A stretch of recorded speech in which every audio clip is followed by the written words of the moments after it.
এই আয়াতটি নাযিল হয়েছিল ওয়ালিদ ইবনে মুগীরার ব্যাপারে। ওয়ালিদ ইবনে মুগীরা আল্লাহর হাবিবের বিরুদ্ধে কবিতা লিখলেন। আমার বন্ধুগণ, কবিতা লেখার পর আল্লাহর হাবিবের বিরুদ্ধে কবিতা লিখলেন, সাহিত্য রচনা করলেন। আরবিতে সাহিত্য লেখার পরে আমার আল্লাহ ওয়ালিদ ইবনে মুগীরার 10টা সমালোচনা করে সূরাতুল কলম নাযিল করে দিয়েছেন। ওই সূরাতুল কলমের ভিতরে আল্লাহ তাআলা বলেছেন ওয়ালিদ ইবনে মুগীরা জিনার অবৈধ সন্তান। এখন আপনারা বলেন ওয়ালিদ ইবনে মুগীরা মানে মুগীরার ছেলে ওয়ালিদ, এখানে বাবার পরিচয় আছে না নাই? আছে, আমরা দেখি আছে, আল্লাহ কয় নাই। ওয়ালিদ ইবনে মুগীরা বাবার কাছে মায়ের কাছে দৌড়ে চলে গেলেন, মা গো মুহাম্মদ সাল্লাল্লাহু আলাইহি ওয়াসাল্লামের আল্লাহ আমার ব্যাপারে কোরআনের আয়াত নাযিল করে দিয়ে বলেছেন আমি নাকি জিনার অবৈধ সন্তান, আমার কি বাবার পরিচয় নাই? ওয়ালিদ ইবনে মুগীরার মা বলছে তুমি কি করেছো বলো? বলে আমি মুহাম্মদ সাল্লাল্লাহু আলাইহি ওয়াসাল্লামের বিরুদ্ধে কবিতা লিখেছি, সাহিত্য লিখেছি। ওয়ালিদ ইবনে মুগীরার মা বলছে জীবনে সবচেয়ে বড় ভুল কাজটা তুমি করলা, মুহাম্মদ সাল্লাল্লাহু আলাইহি ওয়াসাল্লামের বিরুদ্ধে কেন কবিতা লিখলা, কেন তুমি সাহিত্য রচনা করলা? ওয়ালিদ ইবনে মুগীরা বলে মা কি হয়েছে? বলে আসলে শোনো, তোমার বাবা মুগীরা যদিও দেখতে সুন্দর হৃষ্ট পুষ্ট বলিষ্ঠ দেখা যায়, আসলে তোমার বাবার মধ্যে পুরুষত্ব ছিল না। তোমার বাবা তোমার বাবার বন্ধুদেরকে এনে আমার সাথে অপকর্মে লিপ্ত করায় দিতেন, আর সেই অপকর্মের ফসল তুমি ওয়ালিদ ইবনে মুগীরা এই আয়াত থেকে প্রমাণ হয় যারা বিশ্বনবীর চরিত্রের বিরুদ্ধে কথা বলে তারা সব অবৈধ সন্তান হারামজাদা। আমার রাসূলের ইজ্জতের বিরুদ্ধে কথা বললে এরা ভালো বংশের পরিচয়ের মানুষ হতে পারে? স্বয়ং নেক্রো, ফ্রান্সের প্রধানমন্ত্রী নেক্রোর বাবার পরিচয় নাই। ফ্রান্সের ভিতরে 60% লোকের বাবার পরিচয় নাই। পৃথিবীতে সবচেয়ে বেশি হারামজাদা হচ্ছে ফ্রান্সের ভিতরে। কথা বলে ঠিক কিনা? এখন সারা পৃথিবীতে কাফের বেঈমান যারা আমার রাসূলের বিরুদ্ধে কথা বলছে, আমার বন্ধুগণ তাদের বিরুদ্ধে সোচ্চার হওয়া আমাদের জন্য দরকার আছে না নাই? জনগণ আছে না? আমি দেখেছি আমার রাসূলের ইজ্জতের বিরুদ্ধে 5 কথা বলার কারণে আমরা ঢাকার জুলাই থেকে যখন মিছিল নামালাম, মিছিলে বের হয়ে গেলাম, তখন একটা যুবককে দেখতে পেলাম। একটা যুবক হুইল চেয়ারে করে সে নিজে নিজে হুইল চেয়ার চালিয়ে মিছিলের আগে আগে হাঁটতেছে। আমি জিজ্ঞেস করলাম, যুবক তোমার 2টা পাও নাই, তুমি হুইল চেয়ারে করে হাঁটো কেন? সে বলছে ও হুজুর আপনি জানেন না আমার রাসূলের ইজ্জতের বিরুদ্ধে কথা বলেছে, সুতরাং আল্লাহ যদি আমাকে জিজ্ঞাসা করে রাসূলের পক্ষে আমি কি প্রমাণ দিয়েছি, সেই প্রমাণ দেওয়ার জন্য আমি হুইল চেয়ার নিয়ে রাসূলুল্লাহর পক্ষে মিছিল করতে হাজির হয়ে গেছি। আমার বন্ধুগণ শুধু তাই নয়, ভারতের কথা বলছি, আজ থেকে 100 বছর আগের কথা।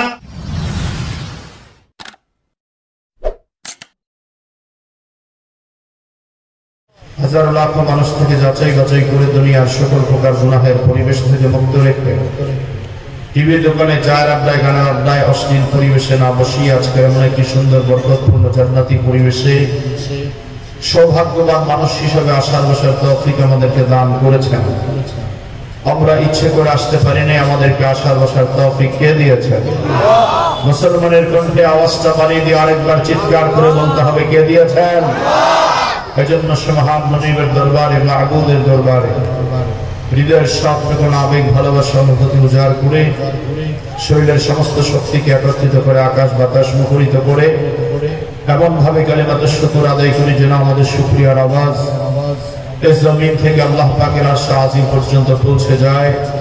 শরীরের সব শক্তি গলায় নিয়ে চিৎকার করে সকলে পড়ি আলহামদুলিল্লাহ।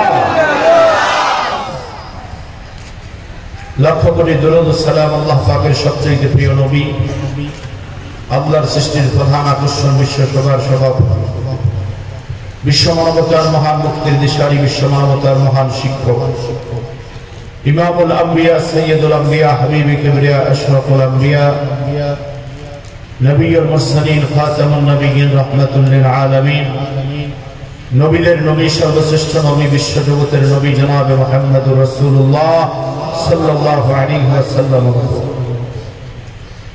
মুহতারাম বন্ধুগণ, পবিত্র কোরআনে পাকের 114টি সূরার মধ্যে হতে সিরিয়াল নাম্বার হিসেবে 33 নম্বর সূরা সূরাতুল আহজাবের 21 নম্বর আয়াতে কারিমা আপনাদের সামনে তেলাওয়াত করেছি। রাসূল পাক সাল্লাল্লাহু আলাইহি ওয়াসাল্লামের পবিত্র জবান থেকে বর্ণিত এক টুকরা হাদিস আপনাদের সামনে পেশ করেছি।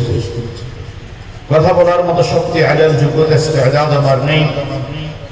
মহান মনিব আল্লাহ পাকের কাছে তৌফিক চাই, যিনি সকল ইলমের মালিক, সকল যোগ্যতার মালিক। আপনাদের সকলের কাছে আন্তরিক পূর্ণ দোয়া চাই, রব্বুল আলামিন যেন দয়া করে মেহেরবানি করে আমাদের বাস্তব জীবনের প্রয়োজনে হেদায়েতের উদ্দেশ্যে ইখলাসের সাথে গুরুত্বপূর্ণ প্রয়োজনীয় কিছু কথা সহজ সরল সবলীল ভাষায় তার গোলামের কণ্ঠ দিয়ে বের করে দেন। সকলে বলুন আমিন। অত্যন্ত কষ্ট করে আজকের এই হিলফুল ফুজুল যাত্রী কাফেলায় বিশাল ইসলামী মহাসম্মেলনের আয়োজন করেছে।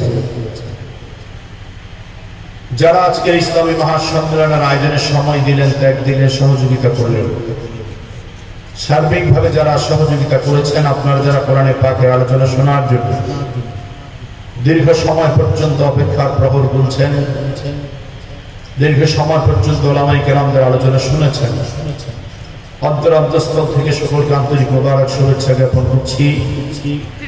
পাশাপাশি মহান মনিব আল্লাহ পাকের দরবারে দোয়া করছি, আল্লাহ পাক যেন আজকের এই মাহফিলকে উসিলা করে আমাদের সকলকে জান্নাতুল ফেরদাউসের মেহমান হিসেবে কবুল করেন।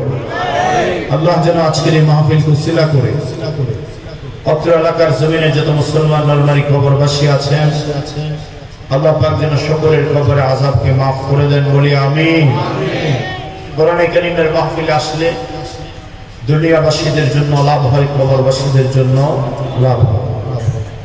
দুনিয়ার মানুষ কোরআনের আলোচনা শোনার মাধ্যমে দ্বীনের পথে চলার সুযোগ পায়, খারাপ পথ থেকে বেরিয়ে জান্নাতের পথে, দ্বীনের পথে, সিরাতুল মুস্তাকিমে চলার সুযোগ পায়। জাহান্নামী মানুষগুলি জান্নাতি হওয়ার সুযোগ পায়। সর্বোপরি আল্লাহর হাবিব সাল্লাল্লাহু আলাইহি ওয়াসাল্লাম ইরশাদ করেছেন, لا يقعد قوم يذكرون الله تعالى إلا حفتهم الملائكة وغشيت عليهم الرحمة ونزلت عليهم السكينة وذكرهم الله في من عنده। নবীজি বলেন, যে জায়গাতে কোরআন এবং সুন্নাহর আলোচনা হয়, দ্বীনি আলোচনা হয়, ওই জায়গাটাকে আল্লাহ পাক রহমতের ফেরেশতাদের মাধ্যমে বেষ্টিত করে দেন। আল্লাহ পাকের পক্ষ থেকে আল্লাহ পাক সাকিনা, প্রশান্তি নাযিল করেন। গানের অনুষ্ঠানে, সিনেমা হলে, যাত্রার প্যান্ডেলে বসলে অরিজিনালি আসলেই প্রশান্তি পাওয়া যায় না। কোরআনে কারীমের প্যান্ডেলে বসলে দ্বীনি আলোচনা শুনলে অন্তরে যে প্রশান্তি আসে, এই প্রশান্তি পৃথিবীর কোনো জায়গায়, কোনো মজলিসে বসলে পাওয়া যায় না। ঠিক কিনা বলেন? আমার বন্ধুগণ, এবং আল্লাহ পাক আল্লাহর দরবারে আমাদের আলোচনা করুন। আমরা যে মজলিসে আল্লাহ পাকের আলোচনা করার জন্য বসেছি, আল্লাহ পাক তার চাইতে শ্রেষ্ঠ মজলিসে, সুন্দর মজলিসে, ফেরেশতাদের মজলিসে আমাদের বিষয়ে আল্লাহ আলোচনা করছেন। এজন্য কোরআনের মাহফিল হওয়াতে, জান্নাতের বাগানে আসতে পেরে, বসতে পেরে আপনারা খুশি না বেজার? আওয়াজ করে বলতে হবে, খুশি না বেজার? যদি হয় থাকেন খুশি, আওয়াজ হবে বেশি, চিল্লায়া বলেন আল্লাহু আকবার। রাস্তাঘাটে, দোকানে, পাটে অনেক আল্লাহর বান্দারা ঘোরাফেরা করছেন। আমি আশা করব আপনারা যদি আমার সাথে সায় দিতে পারেন, আপনারা যদি আমার সাথে কথা বলতে পারেন, আওয়াজ দিতে পারেন, তাহলে রাস্তাঘাটে, দোকানপাটে কোনো আল্লাহর বান্দা থাকবে না, সকলেই চলে আসবে ইনশাআল্লাহ। প্যান্ডেলটা পরিপূর্ণ হয়ে যাক, রাস্তাঘাটের মানুষ, দোকানপাটের মানুষগুলি, বাসাবাড়ির মানুষগুলি কোরআনের প্যান্ডেলে কোরআন শোনার জন্য আসুক। এটা আমরা চাই কি চাই না? জোরে বলুন, চাই কি চাই না? যদি চেয়ে থাকি কণ্ঠের আওয়াজ ছেড়ে আরেকবার বলি আল্লাহু আকবার। মুসলমান জাতি আমরা পৃথিবীর সবচেয়ে শ্রেষ্ঠ জাতি, ঠিক কিনা বলেন? আমাদের উপরে খবরদারি করার ক্ষমতা দুনিয়ার কোন জাতির হতে পারে? মুসলমান জাতি আজকে ভুলে গেলে আমাদেরকে চলবে না। আমাদের ধমনীতে তারেক বিন জিয়াদ, মোহাম্মদ বিন কাসেমের ইমানের চেতনা আছে না নাই? আজকে সারা দুনিয়াতে মুসলমান জাতি মার খাচ্ছে একটি মাত্র কারণ, মুসলমানের ইমানের আওয়াজ দুর্বল হয়ে গেছে। বাতিল বেঈমান মাথা চারা দিয়ে কথা বলার সুযোগ পাচ্ছে। ও আমার মুসলমান জাতি, সময় আছে এখনো, গর্জে ওঠো, পাল্টা প্রতিশোধ দেওয়ার জন্য গর্জে ওঠো, চেষ্টা করো, সাধনা করো। এখনো যদি আল্লাহু আকবার বলে স্লোগান দিয়ে ময়দানে নেমে যাও, দুনিয়া দুনিয়ার বাতিল শক্তি মাথানত করতে পালিয়ে যেতে বাধ্য হবে, ঠিক কিনা বলে? এজন্য আমাদের কণ্ঠের আওয়াজকে দারাজ করে আরেকবার বলি আল্লাহু আকবার, নারায়ে তাকবীর। এই দেশটা তো মুসলমানের দেশ, ঠিক কিনা বলেন? এই জমিনে মুসলমানের রক্তের স্বাধীনতা, আমাদের প্রিয় দেশ, প্রিয় ভূমির স্বাধীনতা মুসলমানের রক্তের বিনিময়ে অর্জিত হয়েছে। সুতরাং এ জমিন ইসলামের কথা বলবে, কোরআনের কথা বলবে, মুসলমান স্বাধীনভাবে। আমাদের উপর কেউ মাতবুরি আর টক্করবাজি করার ক্ষমতা কারো থাকবে? আল্লাহ যেন আমাদের সকলকে কোরআন এবং সুন্নাহর নূর দান করেন, বলি আমিন। অত্যন্ত মনোযোগের সাথে নিরপেক্ষ মন নিয়ে আমরা সকলে পবিত্র কোরআন এবং সুন্নাহর আলোচনা শুনতে চাই। মহান মালিক যেন আমাদের সকলকে কোরআন এবং সুন্নাহ থেকে হেদায়েত গ্রহণ করার তৌফিক দান করেন, বলুন আমিন। আল্লাহ তাআলা পৃথিবীর জমিনে যত জাতি সৃষ্টি করেছেন, সকল জাতির মাঝে সর্বশ্রেষ্ঠ জাতি করে আল্লাহ তাআলা যাদেরকে পাঠালেন তারা হচ্ছে মুহাম্মদুর রাসূলুল্লাহ সাল্লাল্লাহু আলাইহি ওয়াসাল্লামের উম্মত। দুনিয়াতে আল্লাহ তাআলা যত জাতি সৃষ্টি করেছেন মানুষদের মধ্য থেকে, যারা আল্লাহ পাকের আনুগত্য করেছে, রাসূলদের আনুগত্য করেছে, নবীদের কথা মেনে চলেছেন, আল্লাহ পাক তাদের প্রশংসা কোরআনে পাকে করেছেন। আর যারা আল্লাহর সাথে, নবীদের সাথে আদাওয়াতি করেছেন, দুশমনী করেছেন, নবী রাসূলদেরকে কষ্ট দিয়েছেন, মহান আল্লাহ তাদের ব্যাপারে কোরআনে পাকে সমালোচনাও করেছেন। কেন করেছেন? যেমন আবুল আহাবের ব্যাপারে আল্লাহ কোরআনে সূরা দিয়েছেন, এটা আবুল আহাবের সম্মানের জন্য দেন নাই, বরং দুনিয়াতে যেন আবুল আহাব নতুন করে কেউ না হয়। নবীদেরকে যেমন কষ্ট দেওয়ার কারণে আবুল আহাব ধ্বংস হয়েছে, নবীদের ওয়ারিস উলামায়ে কেরামদেরকেও যারা কষ্ট দিবে তারাও ধ্বংস হয়ে যাবে। আওয়াজ করে বলেন ঠিক কিনা? শুধু তাই নয়, ফেরাউনের নাম কোরআন শরীফে আছে না নাই? এটা ফেরাউনের সম্মানের জন্য আল্লাহ বলে নাই, বরং নতুন করে ফেরাউন যাতে দুনিয়াতে না হয়, আল্লাহ পাক দুনিয়ার মানুষকে শিক্ষা দেওয়ার জন্য ফেরাউনের নাম, ফেরাউনের আলোচনা আল্লাহ কোরআনে করেছেন। কওমে আদের কথা আল্লাহ বলেছেন, কওমে সামুদের কথা বলেছেন, কওমে আমালাকার কথা আল্লাহ বলেছেন। এভাবে পৃথিবীর বিভিন্ন জাতির কথা আল্লাহ পাক কোরআনে কারীমে আলোচনা করেছেন, সমালোচনা করেছেন। যারাই আল্লাহ এবং রাসূলের আনুগত্য বরণ করেছে তাদের ব্যাপারে আল্লাহ প্রশংসা করেছেন। যেমন ঈসা আলাইহিস সালামের উম্মতরা ছিল হাওয়ারি, ওয়াকাল আল হাওয়ারিয়ুনা নাহনু আনসারুল্লাহ, তারা বলেছে আমরা আপনার সাহায্যকারী। সুবহানাল্লাহ। আল্লাহ তাদের প্রশংসাও করেছেন। সবচেয়ে বেশি প্রশংসা আল্লাহ তাআলা যে জাতির জন্য করলেন, সবচেয়ে বেশি আলোচনা আল্লাহ তাআলা যে জাতির জন্য করলেন তারা হলো মুহাম্মদুর রাসূলুল্লাহ সাল্লাল্লাহু আলাইহি ওয়াসাল্লামের উম্মত। জোরে কোন সুবহানাল্লাহ। আল্লাহর হাবিবের উম্মতকে আল্লাহ তাআলা তো সম্মান মর্যাদা দিয়ে প্রেরণ করেছেন। আল্লাহ তাআলা বলেছেন, ও দুনিয়ার মানুষেরা, ও আমার হাবিবের উম্মতেরা, তোমাদেরকে আমি আল্লাহ তাআলা মধ্যম পন্থার উম্মত বানায় দুনিয়ায় পাঠিয়ে দিলাম। তোমাদেরকে আমি আল্লাহ তাআলা উম্মতে ওয়াসাতা মুতাওয়াসসাত উম্মত করে জমিনে প্রেরণ করলাম। কেন করলাম? আল্লাহ বলেন এজন্য করলাম, এজন্য করলাম কারণ কিয়ামতের ময়দানে তোমাদের উম্মতদের মাধ্যমে আমি আল্লাহ তোমাদের আগেকার জামানার মানুষদের ব্যাপারে সাক্ষী নিব। সুবহানাল্লাহ। আল্লাহ রাব্বুল আলামিন পবিত্র কোরআনে বড় সুন্দর করে বর্ণনা পেশ করেছেন। বিসমিল্লাহির রাহমানির রহিম।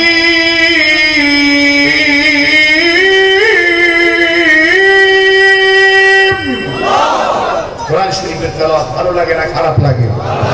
জোরে বলেন, ভালো লাগে না খারাপ লাগে? আমার ভাইরা, আল্লাহর অনেক বান্দারা আসতেছে, আলহামদুলিল্লাহ। জায়গাটা কিন্তু আমরা আগে ফিল আপ করে নিলে ভালো হয়, একটু সামনের জায়গাটা ফিল আপ করে নেন, ফাঁকা জায়গা রাখবেন না। কারণ কোরআনের মজলিসে ফাঁকা জায়গা রাখলে শয়তান বসার সুযোগ পায়। শয়তান আমাদের বন্ধু নাকি দুশমন? জোরে বলতে হবে, শয়তান আমাদের বন্ধু নাকি দুশমন? শয়তান আমাদের পাশে থাকুক, এটা কি আমরা কেউ চাই? আলহামদুলিল্লাহ। আমাদেরকে সজাগ থাকতে হবে, সচেতন থাকতে হবে, শয়তান যেন আমাদেরকে কোন অবস্থায় ওয়াসওয়াসা দিতে না পারে। কোরআনের তেলাওয়াত যদি ভালো লাগে, আল্লাহু আকবারের আওয়াজ ছোট হবে না বড় হবে? বিসমিল্লাহির রাহমানির রাহিম।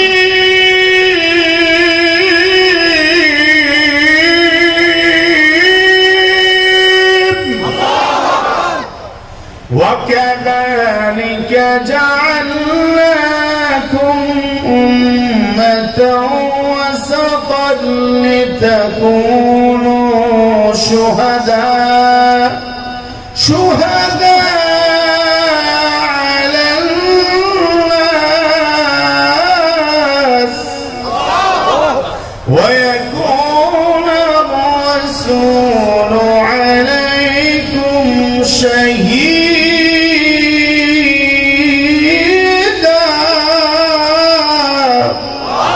الله رب العالمين বলেন وكذلك جعلناكم أمة وسطا, তোমাদেরকে আমি আল্লাহ মধ্যম পন্থার উম্মত বানায় জমিনে প্রেরণ করলাম। কেন করলাম? আল্লাহ বলেছেন লিতাকুনু শুহাদা আলান নাস, যাতে করে তোমরা মানুষের আমলের ব্যাপারে সাক্ষীদাতা হতে পারো।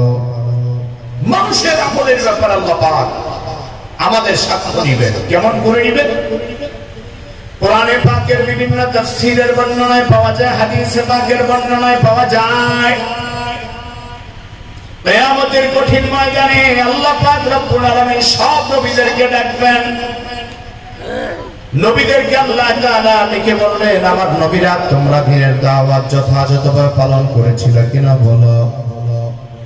নবীরা বলবেন, আল্লাহ তোমার দ্বীনের দাওয়াত আমরা যথাযথভাবে পালন করেছি, কোনো সন্দেহ নাই।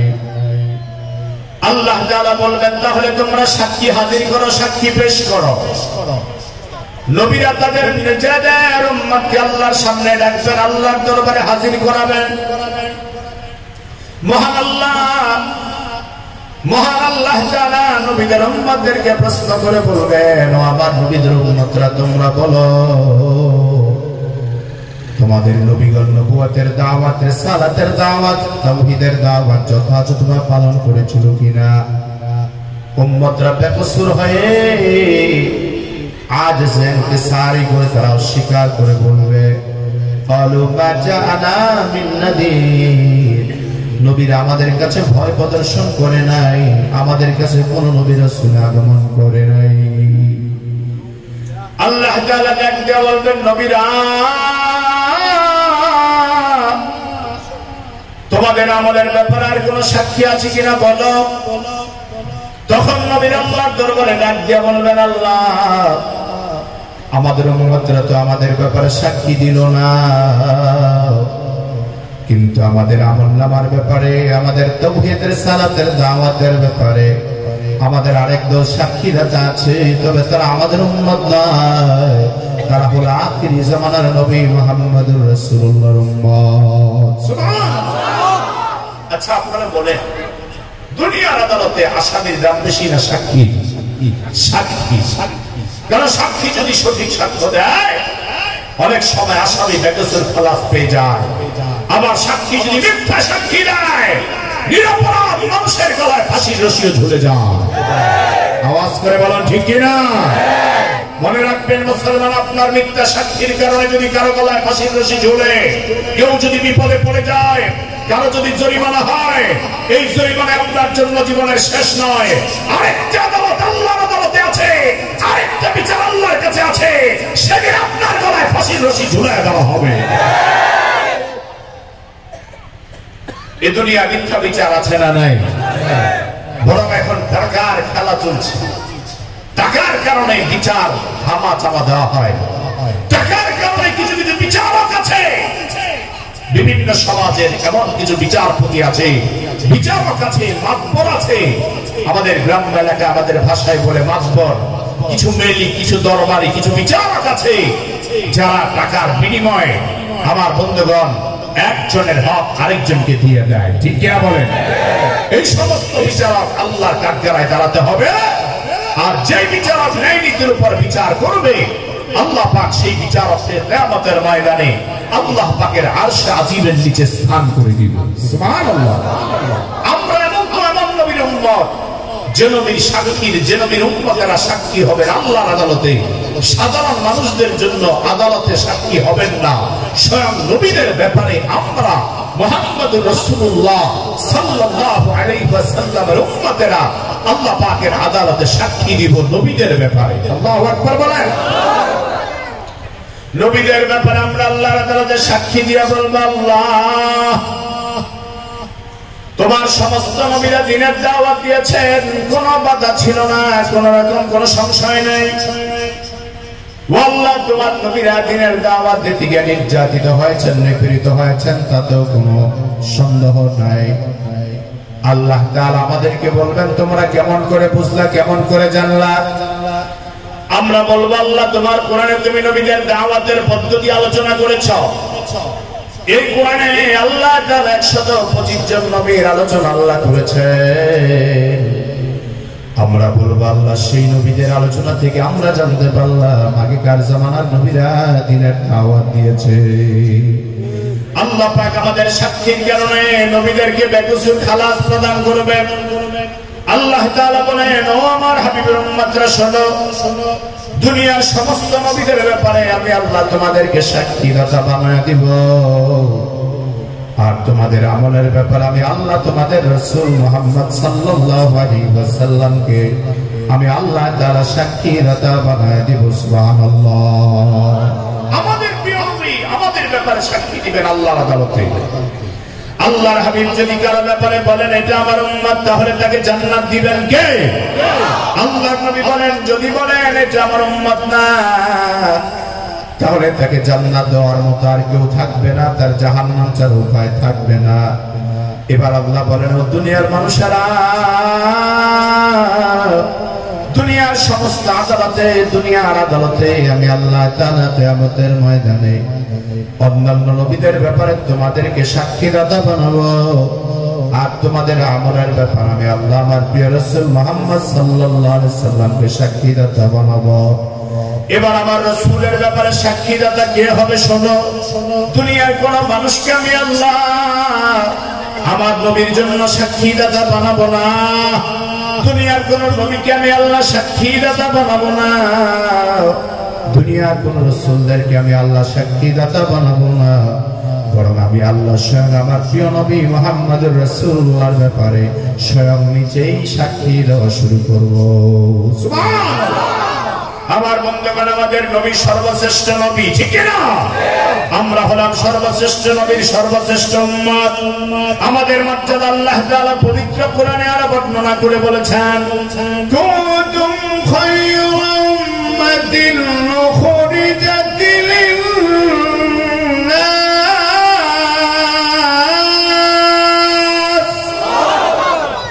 তা'মুরুনা বিল وتنهون عن المنكر وتؤمنون بالله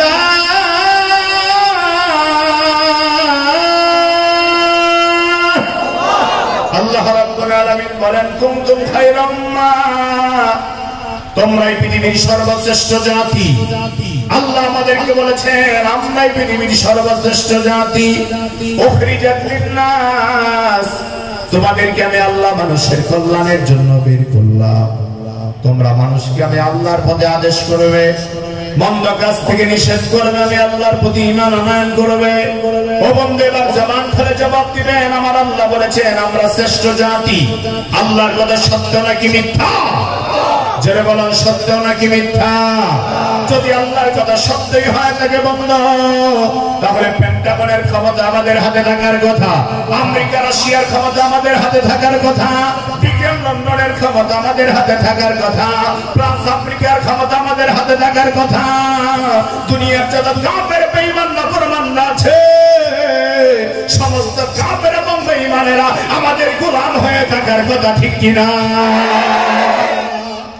কিন্তু আমরা দেখতে পাই আমরা মুসলমান নবীর উম্মত সর্বশ্রেষ্ঠ জাতি, কিন্তু আমরা মুসলমান যেদিকে তাকাই সেদিকেই নির্যাতন আছে না নাই, সেদিকেই নিপীড়ন আছে না নাই। ইরাক, আফগানিস্তান, ফিলিস্তিন, সিরিয়া, বসনিয়া, আরাকান, পৃথিবীর যে কোনো দেশের দিকে আপনি তাকাবেন মুসলমানরা নির্যাতিত হচ্ছে, নিপীড়িত হচ্ছে। বন্ধু, কেন আজকে মুসলমানদের গায়ে নির্যাতন হচ্ছে? তাহলে আমরা মুসলমান কেমন করে শ্রেষ্ঠ জাতি হলাম? সিংহের জাতি বিড়ালের জাতিতে পরিণত হয়ে গেলাম।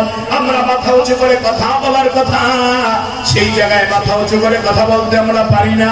আমাদের মাথা নিচু হয়ে যায়। কেন যায়? কেন যায়?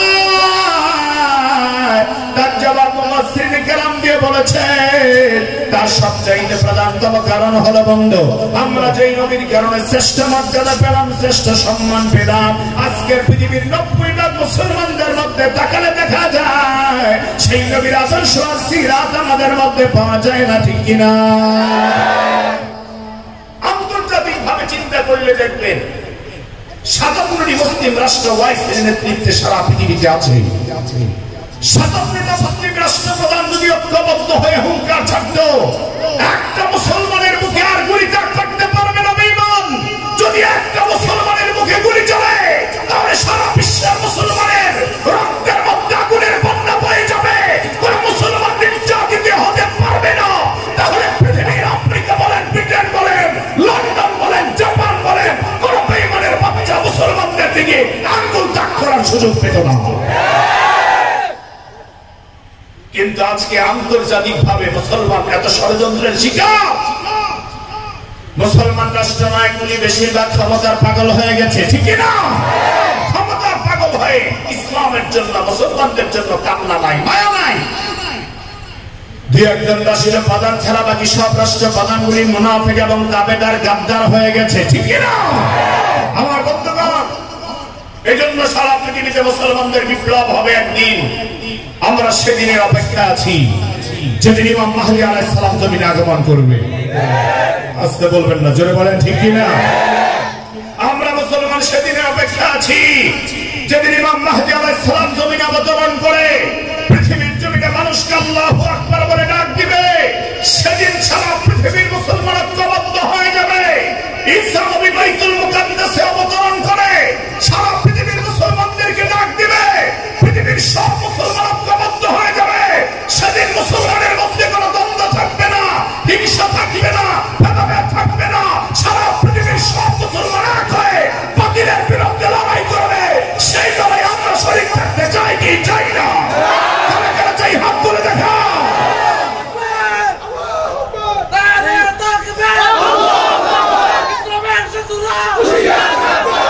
নারায়ে তাকবীর। আমার বন্ধুগণ, এজন্য আমাদেরকে ঈমান এবং হিম্মত রাখতে হবে, কথা বলেন, ঠিক কি না? সেজন্য আল্লাহর হাবিব বিশ্ব নবী সাল্লাল্লাহু আলাইহি ওয়াসাল্লাম বলেছেন, তোমরাই সেরা হবে, তোমরাই শ্রেষ্ঠ হবে। আমাদের উপরে খবরদারি করার ক্ষমতা সেদিন আর কারো থাকবে? সারা পৃথিবীতে স্লোগান চলবে, নারায়ে তাকবীর। জোরে বলতে হবে, নারায়ে তাকবীর। আল্লাহু আকবারের স্লোগানে সারা পৃথিবীর বাতিল বেঈমানের হৃদয় প্রকম্পিত হবে, ঠিক কি না বলে? আজকে আমরা যদি আমাদের ব্যক্তি জীবনের দিকে তাকাই, মুসলমানের সন্তানের ভিতরে আমাদের পরিবার থেকে শুরু করে, ব্যক্তি জীবন থেকে শুরু করে, পারিবারিক জীবন, জাতীয় জীবন, রাজনৈতিক জীবন, আন্তর্জাতিক জীবন, জীবনের সব ক্ষেত্রে আজকে আমরা রাসূলের সুন্নাহ আর আদর্শকে বিসর্জন দিয়ে চলছি, ঠিক কিনা বলেন? ঠিক কিনা জোরে বলেন। আজকে 14 ফেব্রুয়ারি পালন করে মুসলমানের সন্তানরা, পহেলা বৈশাখ পালন করার জন্য প্রস্তুতি গ্রহণ করে মুসলমানের সন্তানেরা। মুসলমানের সন্তানরা আজকে এতটা বেহায়া হয়ে গেছে, অধিকাংশ মুসলমানের সন্তানদের জামা পরা, পোশাক আশাক আজকে বাতিল কাফের বেঈমানদের দিকে দেখে দেখে নির্বাচিত করছে, কথা বলেন, ঠিক কিনা? মাথার চুল থেকে পায়ের নখ পর্যন্ত সবটাই ইহুদি আর খ্রিস্টানদের কালচারে বরণ করে নিয়েছে। মাথার চুল কাটে মনে হয় যেন ইন্দুরে আর বান্দুরে আর তুলতুলায় ঠুকরে ঠুকরে খেয়েছে। কথা বলে না, ঠিক কিনা? মনে হয় যেন কে পাবনার পাগলা গারদ থেকে একটু আগে ছুটি দিয়েছে, কথা বলে, ঠিক কিনা? মুসলমান নবীর উম্মত আজকে এমন অবস্থা হয়ে গিয়েছে, মুসলমান নারীদের অবস্থা এত খারাপ হয়ে গেছে। আমি জানি আলহামদুলিল্লাহ চট্টগ্রামের এই অঞ্চলগুলিতে মা বোনেরা খুব পর্দানশীল, খুব ধার্মিক, খুব ভালো। ওনারা কখনো মার্কেটে আর বাজারে যায় না, যায় গেলেও কম যায়। তবে ঢাকা শহরে আর আশেপাশে এলাকায় আমাদের অঞ্চলগুলিতে একটু বেশি পরিমাণে যায়, আপনাদের এলাকায় কম যায়। কারণ আলহামদুলিল্লাহ এটা ওলিয়া উলিয়াদের দেশ, এটা দারুল ইসলাম। কথা বলেন ঠিক কিনা? ইসলামের দরজা বাবুল ইসলাম বাংলাদেশের জন্য চট্টগ্রাম। তো আমি বলতেছিলাম ঢাকার শহরে এবং বিভিন্ন এলাকায়, আমাদের উত্তরবঙ্গ, দক্ষিণবঙ্গের বিভিন্ন অঞ্চলে আমরা দেখতে পাই মুসলমানের নারীরা এমন ভাবে চলাফেরা করে, রাজধানী শহর মুসলমানের নারীরা এমন ভাবে চলাফেরা করে, দেখলে বোঝা যায় না ওরা মুসলমানের মেয়ে নাকি খ্রিস্টানদের মেয়ে, মুসলমানের মেয়ে নাকি ইহুদিদের মেয়ে, মুসলমানের মেয়ে নাকি হিন্দুর মেয়ে, দেখলে বোঝার কোনো উপায় নয়। মুসলমান, আপনি মুসলমান, আপনি নবীর উম্মত, আপনি নবীর উম্মত। আপনার পরিচয় হবে, আপনার পরিচয় হবে আপনার লেবাসে, আপনার পোশাকে, আপনার আচরণে। আমার ভাইয়ের, আমাদের দেশের আরেকজন শিয়াল মার্কা পুরুষ আছে যারা মানুষ নামের জানোয়ার, ওরা হচ্ছে আমাদের দেশের স্বঘোষিত নাস্তিক। আওয়াজ করে বলেন ঠিক কিনা? ওরা চায় না দেশের মুসলমানের মেয়েরা পর্দা করে চলো, এদেশের মেয়েরা বোরখা পরে চলো, তাহলে তাদের স্বার্থ হাসিল হয় না। ওরা মেয়েদেরকে আর ভোগ বিলাসের পাত্র বানাতে পারে না। আজকে মুসলমানের মেয়েরা লক্ষ্য করে দেখতে পাবেন, আজকে মুসলমানের মেয়েরা ম্যাগাজিনের পণ্য হয়ে গেছে, মুসলমানের মেয়েরা পত্রিকার হেডলাইন হয়ে গেছে, মুসলমানের মেয়েরা সুন্দরী প্রতিযোগিতা অংশগ্রহণ করে বিশ্বকে দেখিয়ে দিচ্ছে। ফুটবল থেকে শুরু করে ক্রিকেট, হোলি খেলায় পর্যন্ত মুসলমানের মেয়েদেরকে দেখা যায়। মুসলমানের মেয়ে তুমি, নোংরা পরিচয় তোমার হতে পারে না। তোমার পরিচয় থাকবে হযরতে খাজা মাইনুদ্দিন চিশতি রাহমাতুল্লাহর মায়ের মতো। তোমার পরিচয় থাকবে হযরতে আয়েশা সিদ্দিকা রাদিয়াল্লাহু তাআলা আনহার মতো। তোমার পরিচয় থাকবে আম্মাজান খাদিজাতুল কুবরা রাদিয়াল্লাহু তাআলা আনহার মতো। দুনিয়ার কোন বেহায়া খারাপ মহিলার চরিত্র তুমি মুসলমান নারীর জন্য হতে পারে না। হবে ঠিক কিনা? আজকে মুসলমানের মহিলারা পোশাক আশাক নির্বাচন করে, বড় দুঃখজনক ব্যাপার হচ্ছে হিন্দুদের চ্যানেল, হিন্দুয়ানি চ্যানেল, স্টার জলসা, জি বাংলা, স্টার প্লাস দেখে, ঠিক কিনা বলে? এমন কোন মুসলমানের ঘর নাই যেখানে এখন ইন্ডিয়ান চ্যানেল মুসলমানের মেয়েরা দেখে না। এখন মুসলমানের মা বোনেরা যদি এইভাবে চলে, তাহলে ওদের ঘরে জোনায়েদ বাগদাদির মতো সন্তান হবে না, বরং ওদের ঘরে এ যুগের সবচেয়ে কুলাঙ্গার সন্তান জন্ম নিবে। কথা বলে ঠিক কিনা? সেজন্য আমার বন্ধুরা, আমরা হুজুররা যদি বলতে যাই তাহলে আমাদের দোষ। আমরা যদি বলতে যাই যে তোমরা পর্দা করে চলো, তাহলে আমাদের বিরুদ্ধে স্লোগান উঠে। আমাদের দেশের বেহায়া মহিলা, বেশ্যা মহিলা তাসলিমা নাসরিন তখন আমাদেরকে মৌলবাদী বলে গালি দেয়। আওয়াজ করে বলো ঠিক কিনা? আমার বন্ধুগণ আমাদের বিরুদ্ধে আজে বাজে মন্তব্য করে। আমরা যখন পর্দার কথা বলি, স্বাধীনতার কথা বলি, আমি আমার বাংলাদেশে একটা স্লোগান দিয়ে যাচ্ছি, বাংলাদেশি প্রিজিং বিরোধী আইন আছে যুবকদের জন্য। আমরা বলি সে আইনকে আমি স্বাগত জানাই, শ্রদ্ধা জানাই, কিন্তু পাশাপাশি আরেকটি আইন করতে হবে। কারণ প্রিজিং শুধুমাত্র ছেলেদের পক্ষ থেকে হয় না, বরং অনেক ক্ষেত্রে মেয়েদের আচরণের কারণে হয়, মেয়েদের নোংরা পোশাক আর নোংরা মানসিকতার কারণে হয়। সুতরাং ওই মেয়েদেরকে কন্ট্রোল করো, তাদের বিরুদ্ধে আইন পাস করে তাদের জন্য জেলখানার ব্যবস্থা করো। দুই একটা মেয়েকে জেলখানায় ঢুকিয়ে দিলে, নোংরা পোশাকের মেয়েদেরকে ধরে ধরে আইন পাস করে ভ্রাম্যমাণ আদালতের মাধ্যমে বিচার করলে দেখবা গোটা বাংলাদেশ ঠিক হয়ে যাবে। ঠিক কিনা বলো মুসলমান? ইফতিজিং, ধর্ষণ, জিনা, ব্যভিচার, হারামি, খুন খারাপি, এসবের পিছনে মহিলাদের ইন্ধন থাকে কি থাকে না? আছে কি আছে না? সেজন্য আমার বন্ধুগণ, আল্লাহ তাআলা দুনিয়ার কাউকে অনুসরণ করার জন্য আমাদেরকে বানান নাই। আমাদেরকে আল্লাহ তাআলা পাঠিয়েছেন তার হাবিব, আখিরি জামানার প্রিয় নবী মুহাম্মদুর রাসূলুল্লাহ সাল্লাল্লাহু আলাইহি ওয়াসাল্লাম অনুসরণ করার জন্য পাঠিয়েছেন, ঠিক কিনা? আল্লাহর হাবিবকে অনুসরণ করার জন্য পাঠিয়েছেন। আজকে শুনতে পাই মাঝে মাঝে বাংলাদেশের বিভিন্ন বিশ্ববিদ্যালয়গুলিতে কনফারেন্স হয়, তো কেউ যদি লেনিনের আদর্শের কথা বলে ওরা কেউ টেবিল থাপড়ায়, কার্ল মার্কসের আদর্শের কথা বললে ওরা টেবিল থাপড়ায়। কিন্তু কেউ যদি মুহাম্মদ সাল্লাল্লাহু আলাইহি ওয়াসাল্লামের আদর্শের কথা বলে, তখন তার আলোচনায় শোনার পরে কয় ও তো জঙ্গি আর মৌলবাদীর তুকমা দেয়। আওয়াজ করে বলো ঠিক কিনা? অথচ দুনিয়ার করেছে।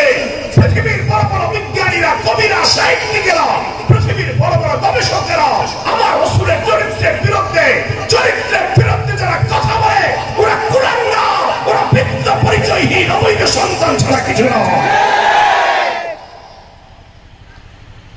আল্লাহর হাবিব বিশ্বনবী মুহাম্মদুর রাসূলুল্লাহ সাল্লাল্লাহু আলাইহি ওয়াসাল্লামকে আল্লাহ তাআলা সর্বযুগের জন্য আদর্শ অনুকরণীয় করে পাঠিয়ে দিয়েছেন। রব্বুল আলামিন তার হাবিবের চরিত্রের প্রশংসা করে বলেছেন, আমার রাসূলের চরিত্র সবচেয়ে সুন্দর, সবচেয়ে উত্তম। আল্লাহ তাআলা সূরাতুল আহজাবের 21 নম্বর আয়াতে বড় সুন্দর করে বলেছেন, লাকাদ কানা লাকুম ফি রাসূলিল্লাহ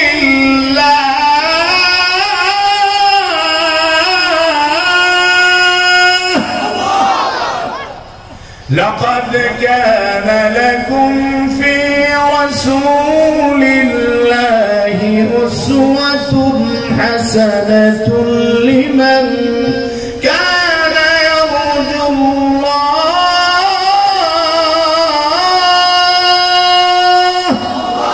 الله رب العالمين বলেন, তোমাদের রাসূলের মাঝে, আমার রাসূলের মাঝে আমি আল্লাহ তোমাদের জন্য উত্তম চরিত্র রাখলাম। লিমান কানা ইয়ারজুল্লাহ, যারা আমি আল্লাহ পাকের সন্তুষ্টি পেতে চাও, ওয়াল ইয়াউমাল আখিরা, পরকালে নাজাত পেতে চাও, ওয়া যাকারাল্লাহা কাসীরা, আমি আল্লাহকে বেশি পরিমাণে স্মরণ করতে চাও, তাদের জন্য আমার রাসূলের মাঝে আমি আল্লাহ সবচাইতে উত্তম আর সবচাইতে সুন্দর চরিত্র রাখলাম। ঘোষণা কার? আওয়াজ করে বলতে হবে কার? দুনিয়ার মানুষ আজকে চরিত্রের সার্টিফিকেট দেয়, চেয়ারম্যান সাহেব চরিত্রের সনদ দেয়। আমার বন্ধুগণ, যেই চেয়ারম্যান চরিত্রের সনদ দেয়, অনেক চেয়ারম্যান আছে তাহাজ্জুদ গুজার, আল্লাহওয়ালা, খুব ভালো, আমি এটা অস্বীকার করি না। কিন্তু বাংলাদেশের পৃথিবীর ইতিহাসে, বাংলাদেশের দৃষ্টান্তে আমরা খুঁজে পাই, বেশিরভাগ চেয়ারম্যান আর এমপি আর মন্ত্রীরা দেখা যায় বেশিরভাগ ক্ষেত্রে 2 নম্বরই কাজের মধ্যে ব্যস্ত হয়ে আছে, ঠিক কিনা? বেশিরভাগ ক্ষেত্রে দেখা যায় চাল চুরি করে, গম চুরি করে, গরিবের রাস্তার টাকা চুরি করে, বিস্কিট চুরি করে খায়। এই যে করোনাকালীন সময় যত ত্রাণ এসেছে, কত চেয়ারম্যান আর কত এমপি ধরা পড়েছে, তার কোনো হিসাব নাই। কথা বলেন ঠিক কিনা? তাহলে আপনার চরিত্রের সার্টিফিকেট যিনি দিলেন, তার চরিত্রই ঠিক নাই, তিনি আপনার কেমন করে চারিত্রিক সনদ দিবে? আল্লাহ বলেছেন, এজন্য দুনিয়ার কোন মানুষের মাধ্যমে আমি আল্লাহ রাসূলের চরিত্রের সনদ দেই নাই, বরং আমার রাসূলের চরিত্রের সার্টিফিকেট আমি আল্লাহ দিয়েছি। কোন সুবহানাল্লাহ। আমার আল্লাহ তাআলা দিয়েছেন আল্লাহর হাবিবের চরিত্রের সনদ, মক্কার কাফেররা দিয়েছেন আমার রাসূলকে। আলামিন বলে ফাদি। শুধু তাই নয়, পৃথিবীর নাম করা বিজ্ঞানী পিকে হিট্টি আল্লাহর হাবিবের চরিত্রের প্রশংসা করে বলেছেন, প্রফেট হযরত মুহাম্মদ সাল্লাল্লাহু আলাইহি ওয়াসাল্লাম is more successful and religious personalities of the world. সারা পৃথিবীর সর্বশ্রেষ্ঠ মহামনীষী হলে, শান্তির দূত হলেন মুহাম্মদুর রাসূলুল্লাহ সাল্লাল্লাহু আলাইহি ওয়াসাল্লাম। শুধু তাই নয় আমার বন্ধুগণ, আমেরিকার একজন নাম করা লেখক, তার নাম হলো মাইকেল হার্ট, পৃথিবীতে আলোড়ন সৃষ্টি করে একটা বই নির্বাচিত করেছেন, লিখেছেন, সেই বইয়ের নাম হলো দি 100 পিপল। পৃথিবীর 100 শ্রেষ্ঠ মনীষীর জীবনী গ্রন্থ আলোচনা করেছেন। খ্রিস্টান লেখক হয় সর্বপ্রথম যার নামটা তিনি নিয়ে আসলেন, সে নামটাই হলো মুহাম্মদুর রাসূলুল্লাহ সাল্লাল্লাহু আলাইহি ওয়াসাল্লাম। আমার নবীর চরিত্র সবচাইতে পবিত্র। এখন আপনি কি আপনার ছেড়ে ঘুরছেন, যাকে আপনি স্লোগান দিচ্ছেন বন্ধ, আমার নেতার চরিত্র ফুলের মতো পবিত্র। দেখা যায় নেতা নামাজ পড়ে না একক, সময় পাইলে গাঞ্জা টানে 5 ওয়াক্ত। আপনি কোন নেতার পিছনে সময় দিচ্ছেন বন্ধ? আপনার ওই নেতা চরিত্র নয়, আদর্শ নয়, বরং আমার আপনার নবীর চরিত্র এত সুন্দর, এত সুন্দর। আমার নবীর চরিত্রকে সুন্দর করে বানিয়ে দিয়েছেন কে? আমার বন্ধুগণ, আল্লাহ তাআলা বিশ্ব নবীর চরিত্রের ব্যাপারে বলেছেন, ইন্নাকা লাআলা খুলুকিন আযীম। আমার নবীর চরিত্র হলো সবচাইতে মহান, সবচাইতে মহান। তাফসীরের বর্ণনায় পাওয়া যায় চরিত্র ভালো চরিত্রকে আল্লাহ তিন ভাগে ভাগ করেছেন। ইংরেজি বচনে যেমন আছে গুড বেটার বেস্ট, গুডও ভালো বেটারও ভালো বেস্টও ভালো, তবে গুডের চাইতে বেটার ভালো, বেটারের চাইতে বেস্ট ভালো। আমার আল্লাহ নবীদের চরিত্রটাকে তিনটা ভাগে ভাগ করে দিয়েছেন। একটা হলো খুলকে হাসান, আরেকটা হলো খুলকে কারীম, আরেকটা হলো খুলকে আযীম। আল্লাহ পাক বলেন দুনিয়ার অনেক নবীদের চরিত্র ছিল খুলকে হাসান, কারো চরিত্র ছিল খুলকে কারীম, আর আমার প্রিয় নবী মুহাম্মদুর রাসূলুল্লাহ সাল্লাল্লাহু আলাইহি ওয়াসাল্লামের চরিত্র হলো খুলকে আযীম। খুলকে আযীম হলো এমন একটা চরিত্র বন্ধু, কেউ যদি আপনাকে আঘাত করে আপনি তাকে পাল্টা আঘাত না করে বরং তাকে ক্ষমা করে দেওয়া, উল্টে তার কাছে ক্ষমা চেয়ে নেওয়া। ও ভাই আপনি আমাকে আঘাত করেছেন, আপনি হাতে ব্যথা পেয়েছেন, আল্লাহর রাস্তায় আমাকে মাফ করে দিবেন, এই চরিত্রটা আল্লাহ বিশ্ব নবীকে দান করে দিয়েছেন। সুবহানাল্লাহ।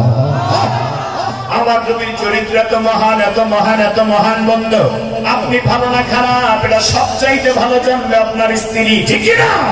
এই জন্য আল্লাহর হাবিব বলেছেন কোন স্বামী যদি মৃত্যুবরণ করে, কোন স্বামীর মৃত্যুর পরে কোন স্বামী যদি মৃত্যুবরণ করে বন্ধু, ওই স্বামীর মৃত্যুর পরে তার স্ত্রী যদি বলে ভালো আমার স্বামী ভালো ছিল, আমার স্বামী সব চরিত্রবান ছিল, আল্লাহর হাবিব বলেছেন ওই স্বামীর মৃত্যুর পর ওই স্বামী আল্লাহর জান্নাতে চলে যাবে। আল্লাহু আকবার। আল্লাহর হাবিব আরো বলেছেন কোন স্ত্রী যদি মৃত্যুবরণ করে, তার মৃত্যুবরণ করার পর স্বামী যদি বলে আমার স্ত্রী ভালো ছিল, তাহলে আল্লাহ পাক ওই স্ত্রীকেও জান্নাতে প্রবেশ করাবেন। সুবহানাল্লাহ। আমার নবীর চরিত্র সবচেয়ে মহান ছিল, এই ঘোষণা শুধু আল্লাহ পাক দেন নাই, যুগে যুগে সমস্ত মানুষ দিয়ে এসেছে। আমার রাসূলের চরিত্রের বিরুদ্ধে যারা কলম ধরে মুসলমান, আমাদেরকে সোচ্চার ভূমিকা রাখতে হবে। যেই হাত দিয়ে রাসূলের বিরুদ্ধে কলম ধরা হবে সেই হাত থেকে টুকরা টুকরা করে দিতে হবে।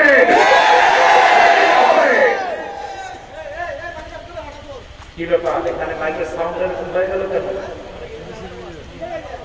আমার বন্ধুগণ আমরা কথা শুনতে থাকি, ঠিক আছে ইনশাআল্লাহ? কথা শুনতে থাকি, কথার আওয়াজ তো বোঝা যায় আসতেছে।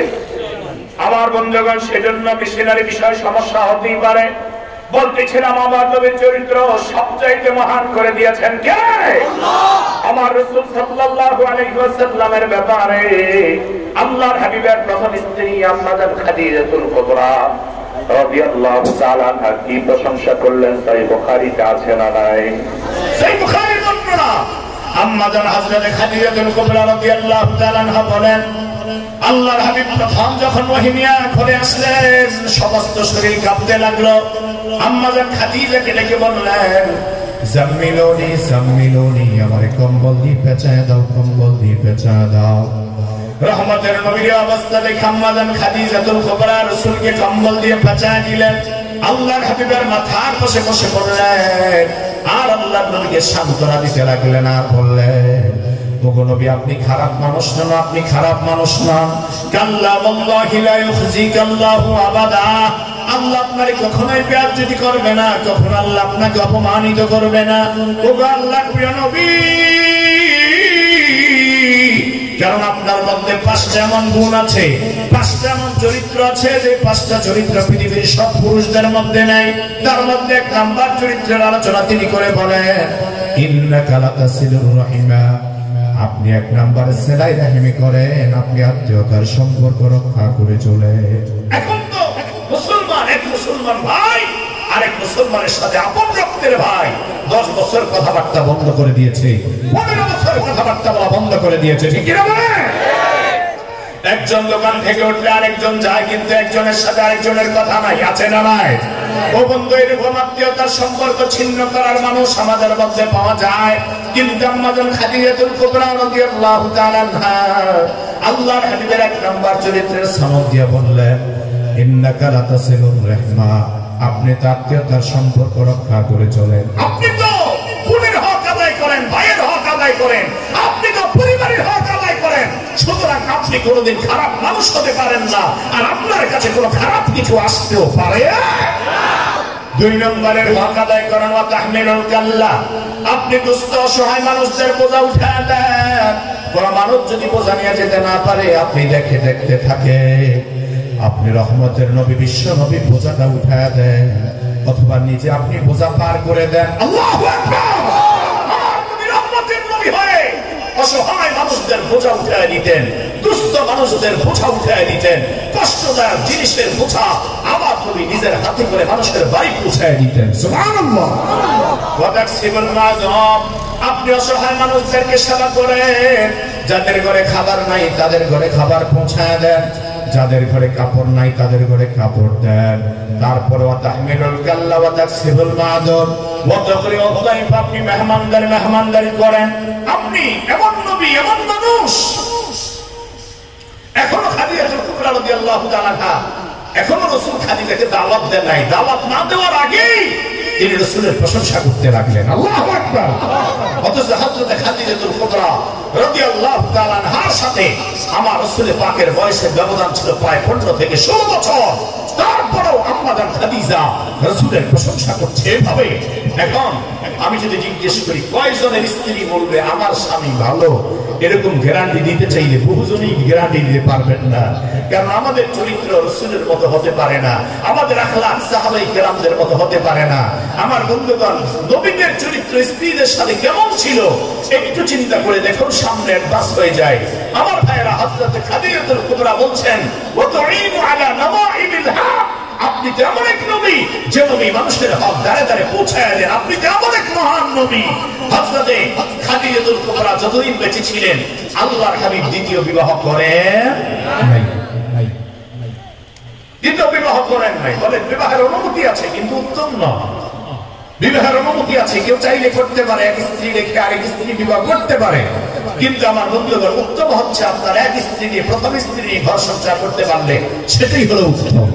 কারণ আমার রাসূল বলেছেন আমার খাদিজা যদি বেঁচে থাকতো আমি আর দ্বিতীয় স্ত্রী গ্রহণ করতাম না। তারপর আল্লাহর হাবিবের স্ত্রী আম্মা জান খাদিজাতুল কুবরা ইন্তেকাল করলেন। আল্লাহর হাবিব সাল্লাল্লাহু আলাইহি ওয়াসাল্লাম তারপরে অন্যান্য স্ত্রীগণকে বিবাহ করলেন। একই সঙ্গে 9 জন স্ত্রীর সাথে ঘর করেছেন মুহাম্মদ সাল্লাল্লাহু আলাইহি ওয়াসাল্লাম।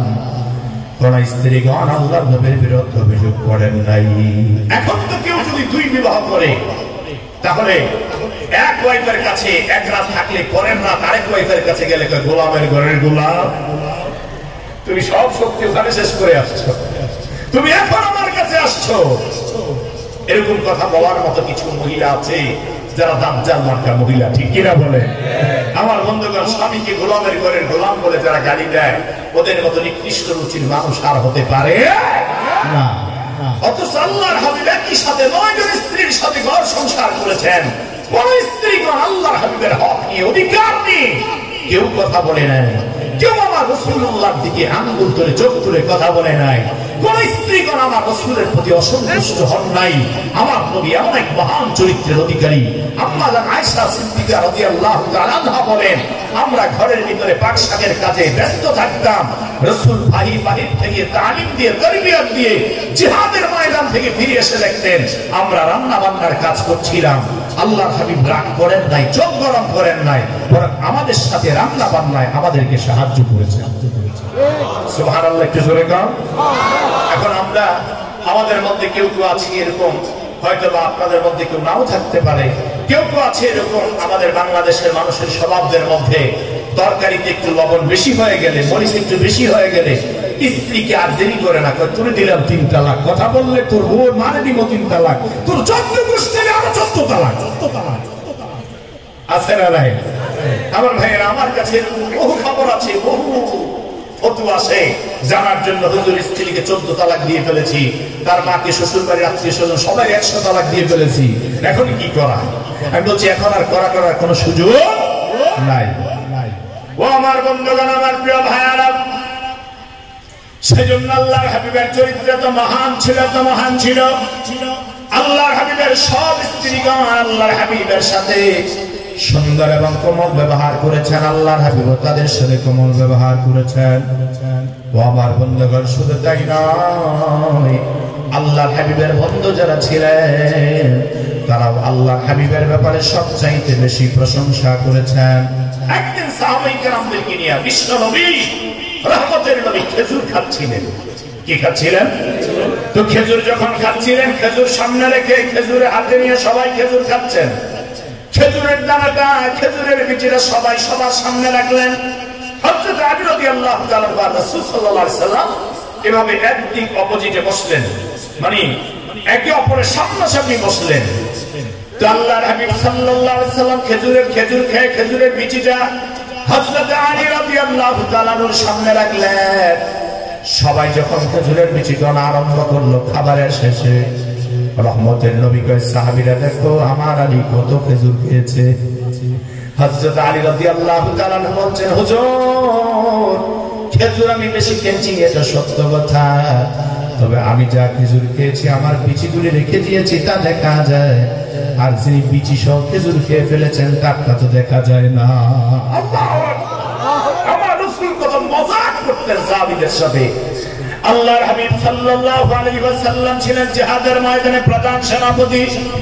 আমার রাসূল আপনার প্রিয় নবী মুহাম্মদুর রাসূলুল্লাহ সাল্লাল্লাহু আলাইহি ওয়াসাল্লাম আমার বন্ধুগণ রাজনৈতিক ময়দানে শ্রেষ্ঠ রাজনীতিবিদ ছিলেন, ঠিক না?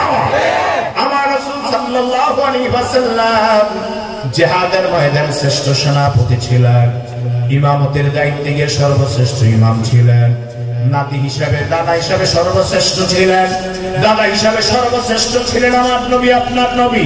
শুধু তাই না আমার বন্ধুগণ,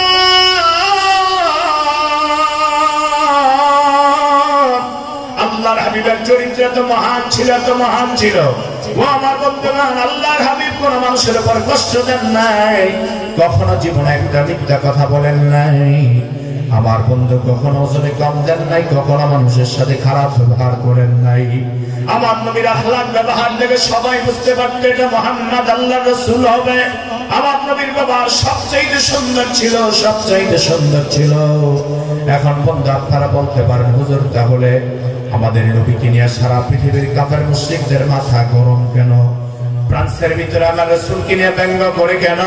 ও আমার বন্ধু, আমার সামান্য বিশ্লেষণ, আমি সজাগ দৃষ্টিকোণ থেকে বিশ্লেষণ করে দেখলাম আমার রাসূলকে নিয়ে সারা পৃথিবীর কাফের বেঈমানরা মাথাহারা হয়ে গেছে। তিনটি কারণে আমার রাসূলকে নিয়ে মাথাহারা হয়ে গেছে। তার মধ্যে এক নাম্বার কারণ হলো বন্ধু, আমেরিকা বলেন, লন্ডন বলেন, ইউরোপ, আফ্রিকাতে এখন মুসলমানের সংখ্যা দিন দিন শুধু বাড়তেছে। মুসলমানের সংখ্যা কেন বাড়ে বন্ধু? কারণ মুসলমানেরা, খ্রিস্টানেরা আমার বন্ধুগণ আল্লাহর হাবিবের জীবনী পড়ে পড়ে, আমার রাসূলের সুন্দর আখলাক দেখে, চরিত্র দেখে ওরা আবার রাসূলের চরিত্রকে গ্রহণ করে নাই, কালিমা পড়ে মুসলমান হয়ে যায়। আমার বন্ধুগণ আমেরিকা লন্ডনে থাকে আমার কিছু আপনজন আত্মীয় স্বজন আছে, ওরা বলে আমেরিকার বিভিন্ন মসজিদে যখন আযান প্রচারিত হয়ে যায়, আমেরিকা, লন্ডন, ব্রিটেন, জাপানের ভিতরে দেখা যায় খ্রিস্টানদের সন্তানরা তাদের গাড়িগুলা মসজিদের পাশে পার্কিং করে দেয় আযান শোনার জন্য। আল্লাহু আকবার! আযান শোনার জন্য গাড়িগুলি পার্কিং করে দেয়। যখন নাকি আযান শেষ হয় নামাজের তেলাওয়াত শোনার জন্য দাঁড়ায় থাকে। ও বন্ধু, কোরআনের তেলাওয়াতে আকর্ষণ আছে না নাই? আল্লাহর কালামের তেলাওয়াত শুনে প্রতিদিন ঘরে ঘরে শত শত হাজার হাজার মানুষ কালিমা পড়ে মুসলমান হচ্ছে। এই জন্য বন্ধুগণ তারা চিন্তা করলো, ফ্রান্সের ভিতরে আজ থেকে 2-3 বছর আগে মুসলমানের সংখ্যা ছিল মাত্র শতকরা 1 থেকে 2 জন। আজকে 2-3 বছরের ব্যবধানে দেখা যায় মুসলমানের সংখ্যা হয়ে গেল শতকরা 10 থেকে 12 জন। আল্লাহু আকবার! আজকে আজীবন তুমি আজকে প্যান্টের মধ্যে সিরা প্যান্ট পরো, খ্রিস্টানদের অনুসরণে প্যান্টের মধ্যে তালিযুক্ত প্যান্ট পরো, এরকম যুবক আছে না নেই? প্যান্ট ছিঁড়া, প্যান্টের মধ্যে 14টা তালি, এমন তালিওয়ালা জামা পরে ফকিন্নির পোলারা। কথা বলেন ঠিক না? মুসলমানের সন্তান এগুলি পড়তে পারে? তুমি মুসলমানের সন্তান, তুমি কেন ছিঁড়া জামা পড়বা, ছিঁড়া প্যান্ট, জিন্স প্যান্ট ছিঁড়া পড়বা? এটি তো ফকিরানির আলামত, এটি তো ধনী মানুষের আলামত হতে পারে না, ঠিক কিনা বলে? আমার বন্ধুরা, তুমি যাদেরকে অনুসরণ করছো আজকে, সেই খ্রিস্টানরা, সেই ইহুদি সন্তানেরা, যুবকেরা, তরুণেরা আমার রাসূলকে আইডল মেনে রাসূলুল্লাহ সাল্লাল্লাহু আলাইহি ওয়াসাল্লামের আদর্শ দেখাতে ইসলামের পথে আসছে। জোরে চিল্লায়া বলেন আল্লাহু আকবার! এখন দেখুন, চিন্তা করলো আমার ফ্রান্সের ভিতরে এত মানুষ মুসলমান হয়ে গেল, এই মুসলমানের সংখ্যাটাকে বন্ধ করা দরকার। আমার ভাইয়েরা, বিজ্ঞানীরা বলেছেন, গবেষকরা বলেছেন আগামী 20 বছর পরে, কেউ বলেছেন 50 বছরের ভিতরে সারা দুনিয়ার ক্ষমতা মুসলমানদের হাতে আসবে। ইনশাআল্লাহ আসবে। আমরা মুসলমান দেশে আসি নাই, এই জমিন আমাদের, এই জমিন মুসলমানদের জন্যই আল্লাহ টিকিয়ে রেখেছেন, ঠিক কিনা বলে? নেত্র চিন্তা করলো যে মুসলমানের সংখ্যা এত বেড়ে যাচ্ছে, তাহলে তা আমাদের দেশে ইসলামের প্রচার প্রসার বেড়ে যাবে। সুতরাং যেই নবীকে তারা অনুসরণ করে সেই নবীকে আমি ব্যঙ্গ করে প্রকাশ করি, আল্লাহর নবীকে তাই তারা সন্ত্রাসী বলে উপস্থাপন করার চেষ্টা করেছে। কিন্তু সারা দুনিয়ার মুসলমান দেখিয়ে দিয়েছে একমাত্র আমার রাসূলের ইজ্জতের বিরুদ্ধে কথা বলার কারণে গোটা দুনিয়ার মুসলমানদের হৃদয়ে আগুন জ্বলে উঠেছে, আগুন জ্বলে উঠেছে।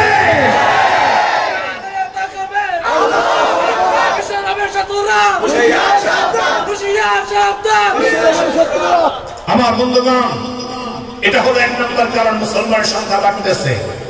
আর 2য় নম্বর কারণ হলো বন্ধু, সারা দুনিয়াতে মুসলমানদের চরিত্র ধ্বংস করার জন্য ইয়াবা, গাঁজা, গাঁজা, মাদক আছে না নাই?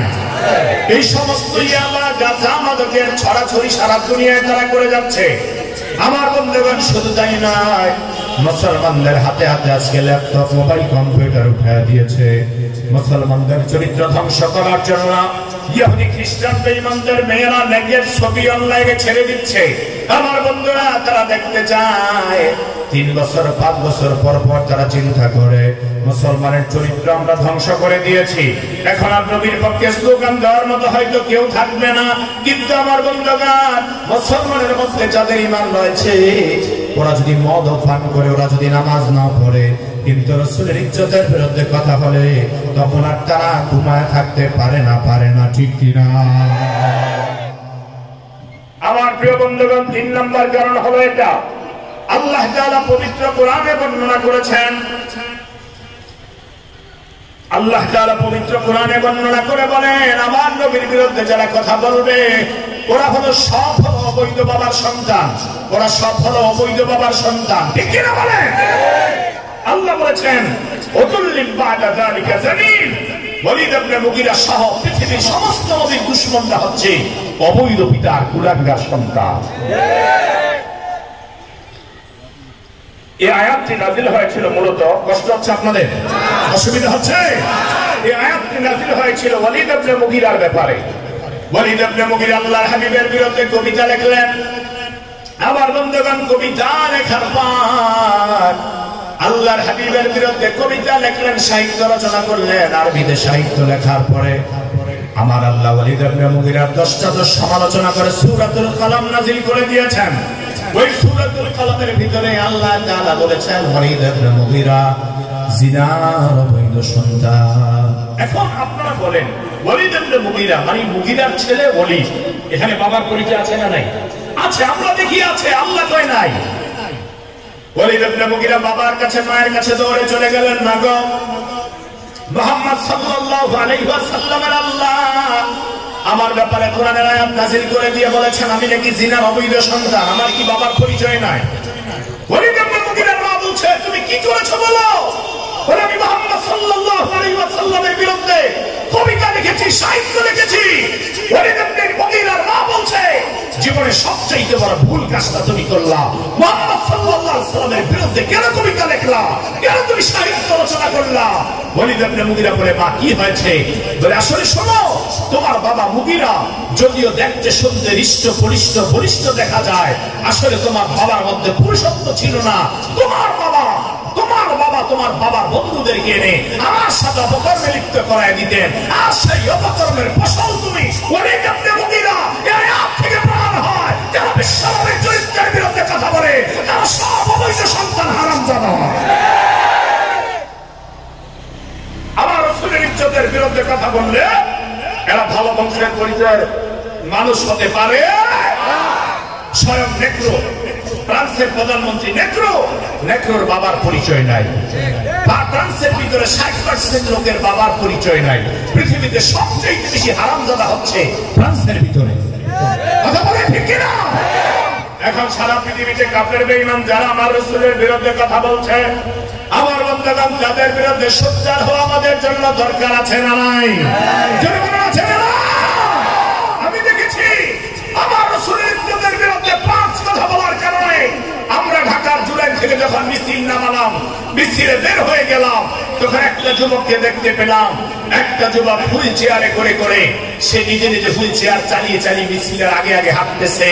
আমি জিজ্ঞেস করলাম, যুবক তোমার দুইটা পাও নাই, তুমি হুইল চেয়ারে করে হাঁটো কেন? সে বলছে, ও হুজুর আপনি জানেন না আমার রাসূলের ইজ্জতের বিরুদ্ধে কথা বলেছে, সুতরাং আল্লাহ যদি আমাকে জিজ্ঞাসা করে রাসূলের পক্ষে আমি কি প্রমাণ দিয়েছি, সেই প্রমাণ দেওয়ার জন্য আমি হুইল চেয়ার নিয়ে রাসূলুল্লাহর পক্ষে মিছিল করতে হাজির হয়ে গেছি। আমার বন্ধুগণ, শুধু তাই নয়, ভারতের কথা বলছি, আজ থেকে 100 বছর আগের কথা। 1903 সালে ভারতের জমিনে আমার রাসূলকে ব্যঙ্গ করে একটা বই লেখা হয়েছে, রঙ্গিলা রাসূল। আল্লাহর হাবিবকে সন্ত্রাসী বলে গালি দেওয়া হয়েছে। আমার রাসূলুল্লাহর চরিত্রের বিরুদ্ধে বাজে মন্তব্য করে বইটা লেখা হয়েছে। এই বইটা যে কোম্পানি ছাপিয়েছে, ওই কোম্পানির নাম হলো রাজপাল। ওই রাজপাল নামের হিন্দু বেঈমান আমার রাসূলের চরিত্রের বিরুদ্ধে বই লিখেছে। বইটা প্রকাশ করার পর 1903 সালে সারা ভারতের জমিনে মুসলমানরা আন্দোলন শুরু করলো, মিছিল শুরু করলো, প্রতিবাদ শুরু করলো। প্রতিবাদ করার পরে দেখা গেল আমার বন্ধুগণ হাইকোর্টে মুসলমানরা রিট করলেন বইটা ছাপানো বন্ধ করার জন্য।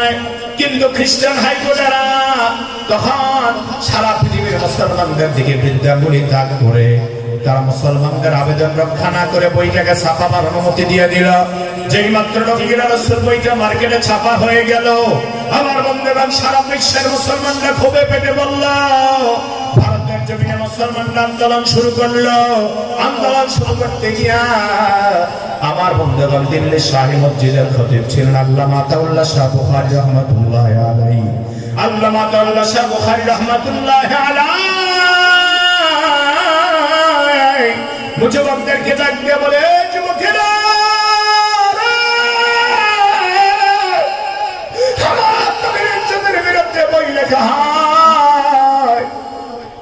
তোমরা যুবকেরা বেঁচে থাকলে কি লাভ হবে রে যুবক?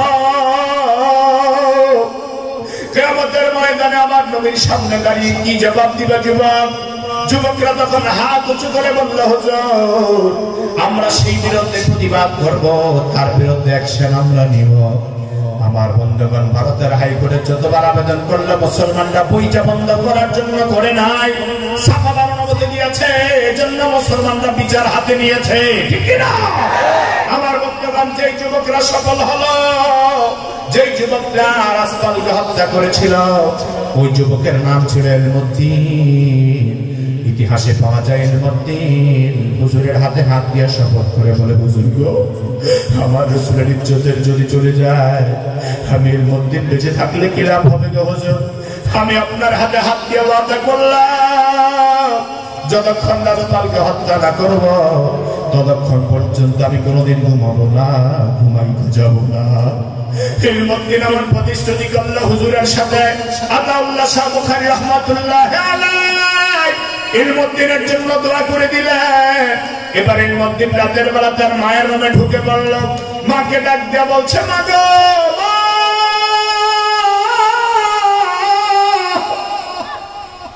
ও প্রাণের মা, তুমি কি জানো না আমি ইলমুদ্দিন শাহাদাতের পথে চলে যেতে চাই? আল্লাহু আকবার। ও মা, ছোট্টবেলা থেকে পর্যন্ত তোমার আদরের কোনো ঘাটতি আমার জন্য ছিল না। ও মা, সারা জীবন তুমি আমার খেদমত করেছো মা, আমার প্রস্রাব পায়খানা পরিষ্কার করেছো মা। আমি যখন দুনিয়ার জমিনে আসার সময় হয়ে গিয়েছিল মা, তখন তোমার কলিজায় লাথি দিয়ে আমি দুনিয়াতে এসেছিলাম মা। আমি তোমার খেদমত করার সুযোগ হয় নাই মা। কত রাত তোমাকে ঘুমাইতে দেই নাই মা, কত রাত তুমি আমার জন্য অনিদ্রা ছিলা, কত রাত তুমি সজাগ ছিলা, তার কোনো হিসাব নাই গো মা। রাত্র গভীরে অসুস্থতা আমার বেড়ে গিয়েছে। আব্বার আম্মা তুমি দুইজন মিলে তোমরা চেষ্টা শুরু করলা। বাবা যান ডাক্তারের বাড়িতে গিয়ে দেখে ডাক্তার ঘুমে আছে। ডাক্তারকে ঘুম থেকে উঠায়া আমার চিকিৎসা করার জন্য আমার বাড়িতে নিয়ে আসলাম। আসার পরে আমার চিকিৎসা করলো ডাক্তার, কিন্তু আমার রোগটা ভালো হলো না। জ্বর কাঁপে আসতেছে আরো বেশি, ঠান্ডার কারণে নিউমোনিয়া লেগে গিয়েছে। তখন মা তুমি আর ডাক্তারের দিকে তাওয়াজ্জু না করে যায় নামাজটা বিছায় দিয়ে মহান মালিক আল্লাহর দরবারে হাজিরা দিয়ে বলছো, মাওলা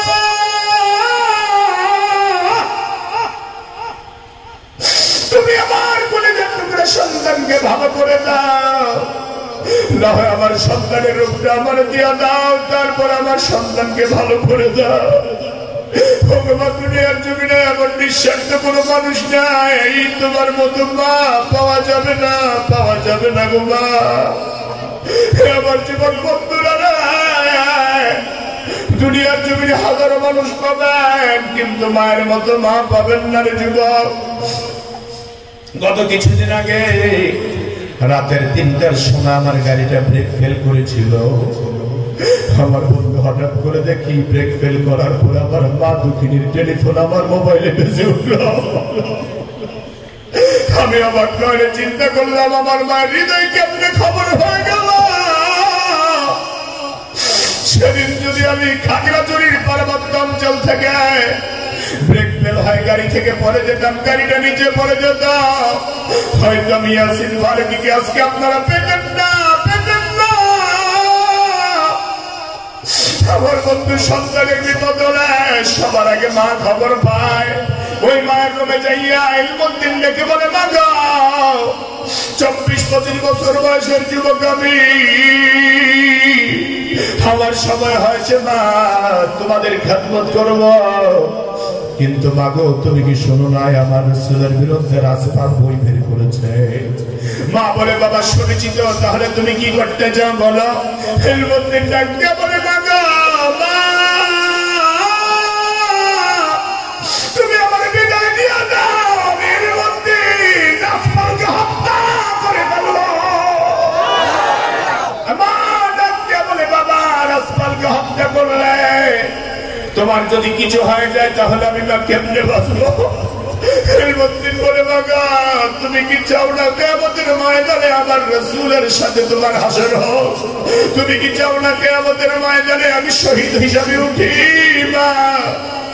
মা চোখের পানি ছেড়ে দিয়ে বলছে, বাবা যাও জীবনের দুধের দাবি মাফ করে দিলাম, তোর জন্য দোয়া করে দিলাম। যদি দুনিয়ার জমিনে দেখা না হয় রে বাবা, কিয়ামতের ময়দানে যদি দেখা হয়ে যায়, আমি মাকে তুই মা বলে ডাক দিস, আমি মাকে শহীদের মা বলে সম্মান করিস। এই কথা বলে মা জননী বিদায় দিয়ে দিল ইলমুদ্দিনকে। এবার বাবার কাছে গিয়া বাবাকে জড়ায় ধরে বলে, বাবা গো বাবা, জীবনের ভালো কিছু খেতে মনে চাইলে তুমি খাও নাই। আমার বাবা তুমি ভালো জিনিসটা নিজে না খাই আমার জন্য নিয়ে আসলা। বাজারে গিয়েছিলা, কমলা খেতে মনে চেয়েছিল, কমলা মুখের কাছে আনার পরে মনে পড়ে গেছে আমি ইলমুদ্দিনের কথা বাবা। তখন তুমি কমলাটা না খাইয়া কমলা নিয়ে আমার বাড়িতে হাজির হয়ে গিয়েছিল। বাড়িতে এসে দেখছি আমি ইলমুদ্দিন ঘুমায় গেলাম। আমাকে ঘুম থেকে উঠায় তারপরে কমলা খাওয়া। তুমি বাবা ঘুমাইতে গেলা, যতক্ষণ আমি কমলা না খাইছি ততক্ষণ তোমার ঘুম আসে নাই বাবা।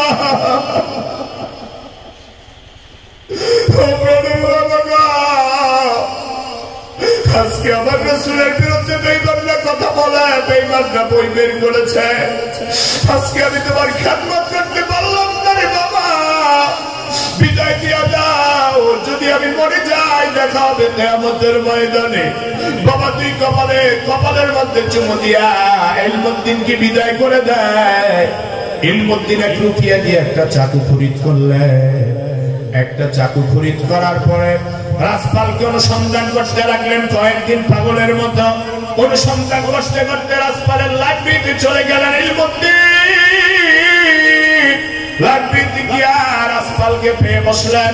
রাসপালকে পাওয়ার পরে বললেন, হে রাসপাল তুমি কি আমার নবীর বিরুদ্ধে বই লিখলা? রাসপাল ডাক দিয়ে বলে, বই লিখেছি তাতে অসুবিধা কি?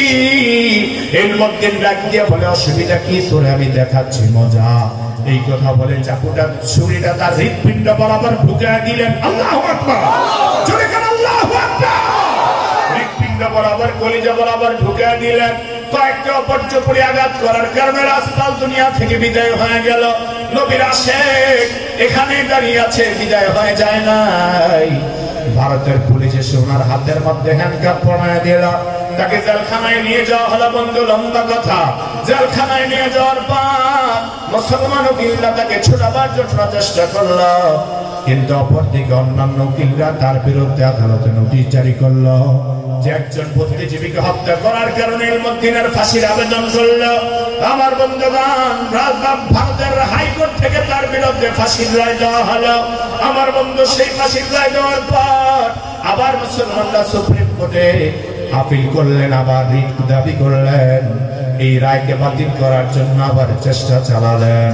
যেদিন নাকি চূড়ান্ত রায় হয়ে যাবে বন্ধু, ওই সুপ্রিম কোর্টের প্রধান বিচারপতি যিনি বিচারকের আসনে বসলেন, আমার বন্ধুগণ, বসার আগে ইলমুদ্দিনের মায়ের কাছে মুসলিম উকিলরা গিয়ে বলল, মা গো, আপনার সন্তানকে বাঁচাতে পারবো একটা কৌশলের কারণে। বলে কি কৌশল?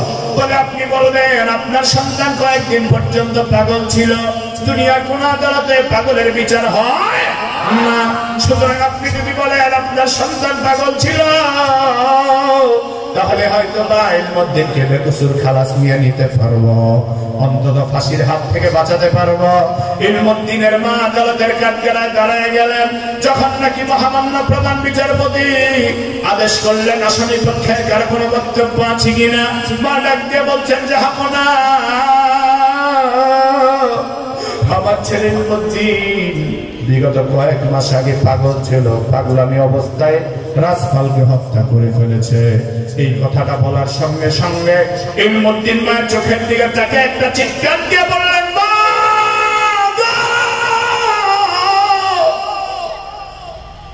আমার বিরুদ্ধে আদালতে দাঁড়া, মিথ্যা কথা বলো না মা, মিথ্যা কথা বলো না মা,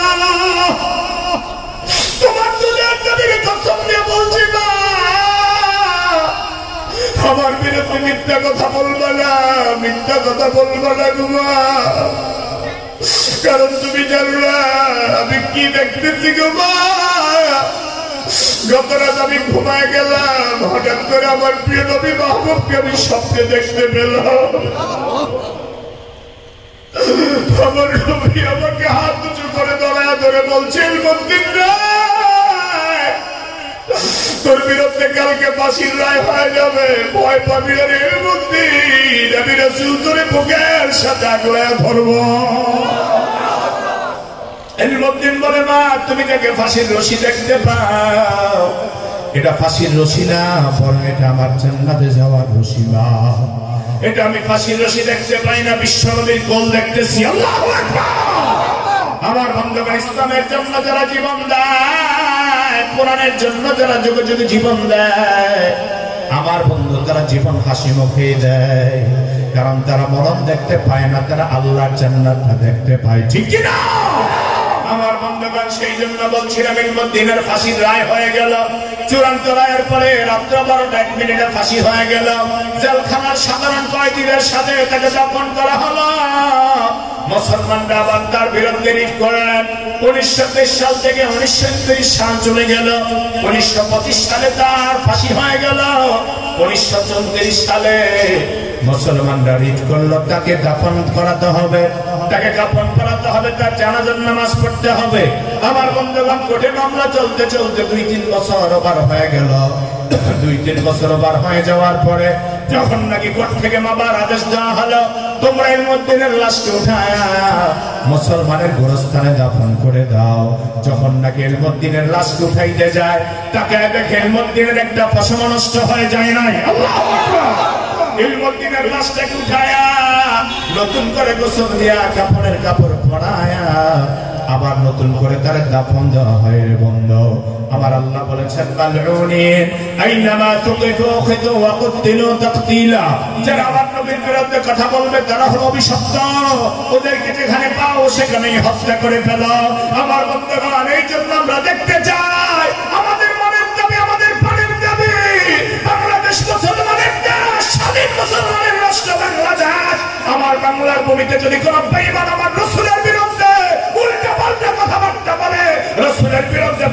মন্তব্য করে বন্ধ, তার জন্য মৃত্যুদণ্ডের আইন পাস না করা পর্যন্ত মুসলমানের আন্দোলন কোনোদিন বন্ধ হবে না।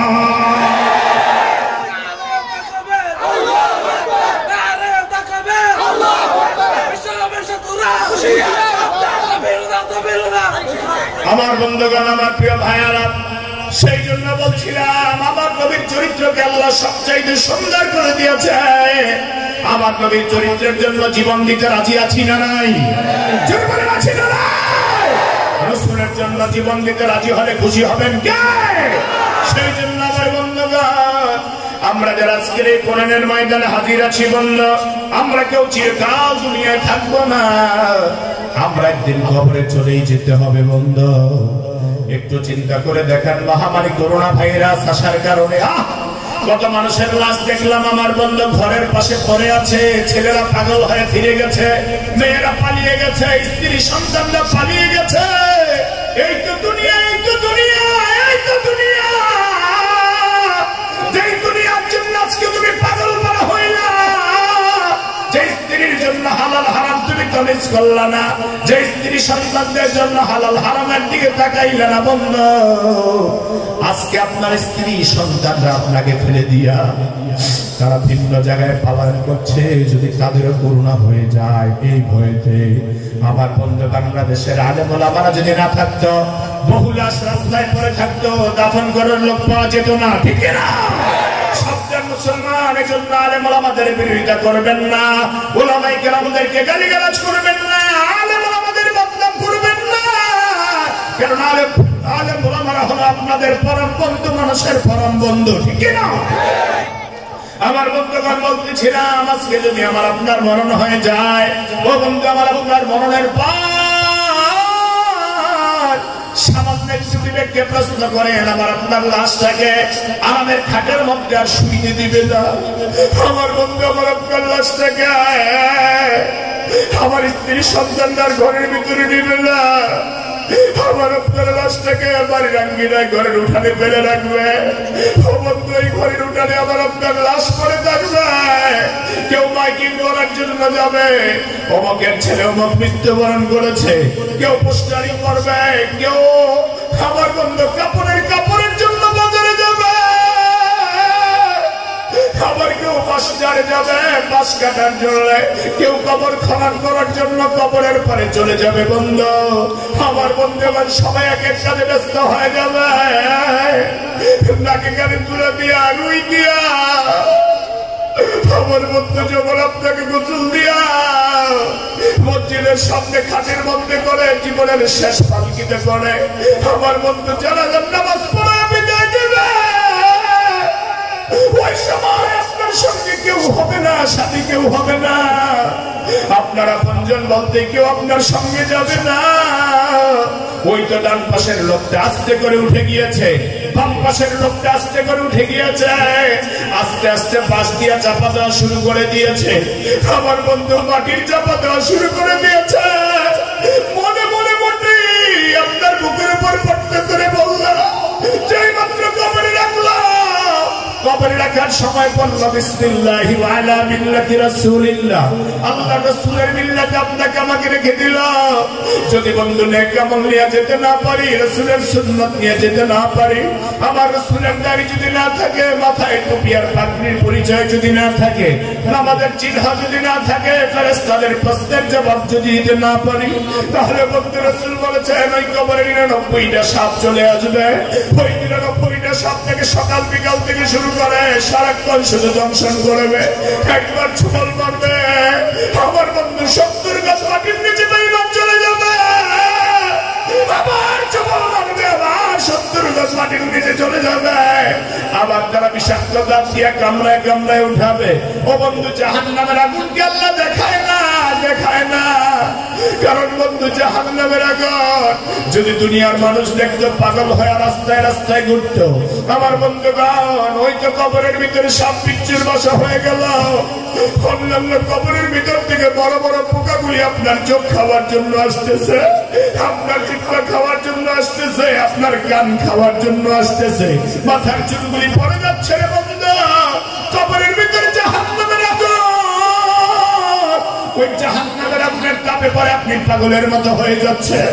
আমার বন্ধু যদি বিসমিল্লাহি ওয়া আলা মিল্লাতি রাসূল বলে কবরে রাখা হয়, আপনার মধ্যে নামাজের চিহ্ন ছিল, আপনার মধ্যে টুপি আর পাগড়ির চিহ্ন ছিল, আপনার কপালের মধ্যে সিজদার চিহ্ন ছিল। ফেরেশতারা প্রশ্ন করতে দেরি, জবাব দিতে দেরি হবে না। আল্লাহর হাবিব বলেন ফায়ুনাদি মুনাদিন ইফতাহু লাহু বাবান মাফতুহান মিনাল জান্নাহ। এক আহ্বানকারী আহ্বান করে বলবে তার জন্য জান্নাতের দরজা খুলে দাও। ওয়া আবরিশুহু বিল জান্নাহ ওয়া আলবিসুহু বিল জান্নাহ। তাকে জান্নাতি পোশাক পরিয়ে দাও আর তাকে বলে দাও নুমকে নাও মিলারো আল্লাহর বান্দা ঘুমিয়ে যাও। বাসর রাতের চুলা যেমন ঘুমায় তুমিও যেমন ঘুমায় যাও, তোমার কোনো চিন্তা নাই। আমার বন্ধুগণ, সেজন্য আমাদেরকে কবরে যেতে হবে কি হবে না? আওয়াজ করে বলেন হবে কি হবে না? তাহলে রাসূলের মিল্লাতের উপর চলে কবরে যেতে চাই কি চাই না? আমার বন্ধুগণ, আপনারা মেরাজের আলোচনা শুনেছেন। আমার প্রিয় ভাই মাহফিলের পরিচালক হাফেজ ফারুক আহমেদ আমাকে অনুরোধ করেছেন মেরাজের বিষয়ে একটু কথা বলতে।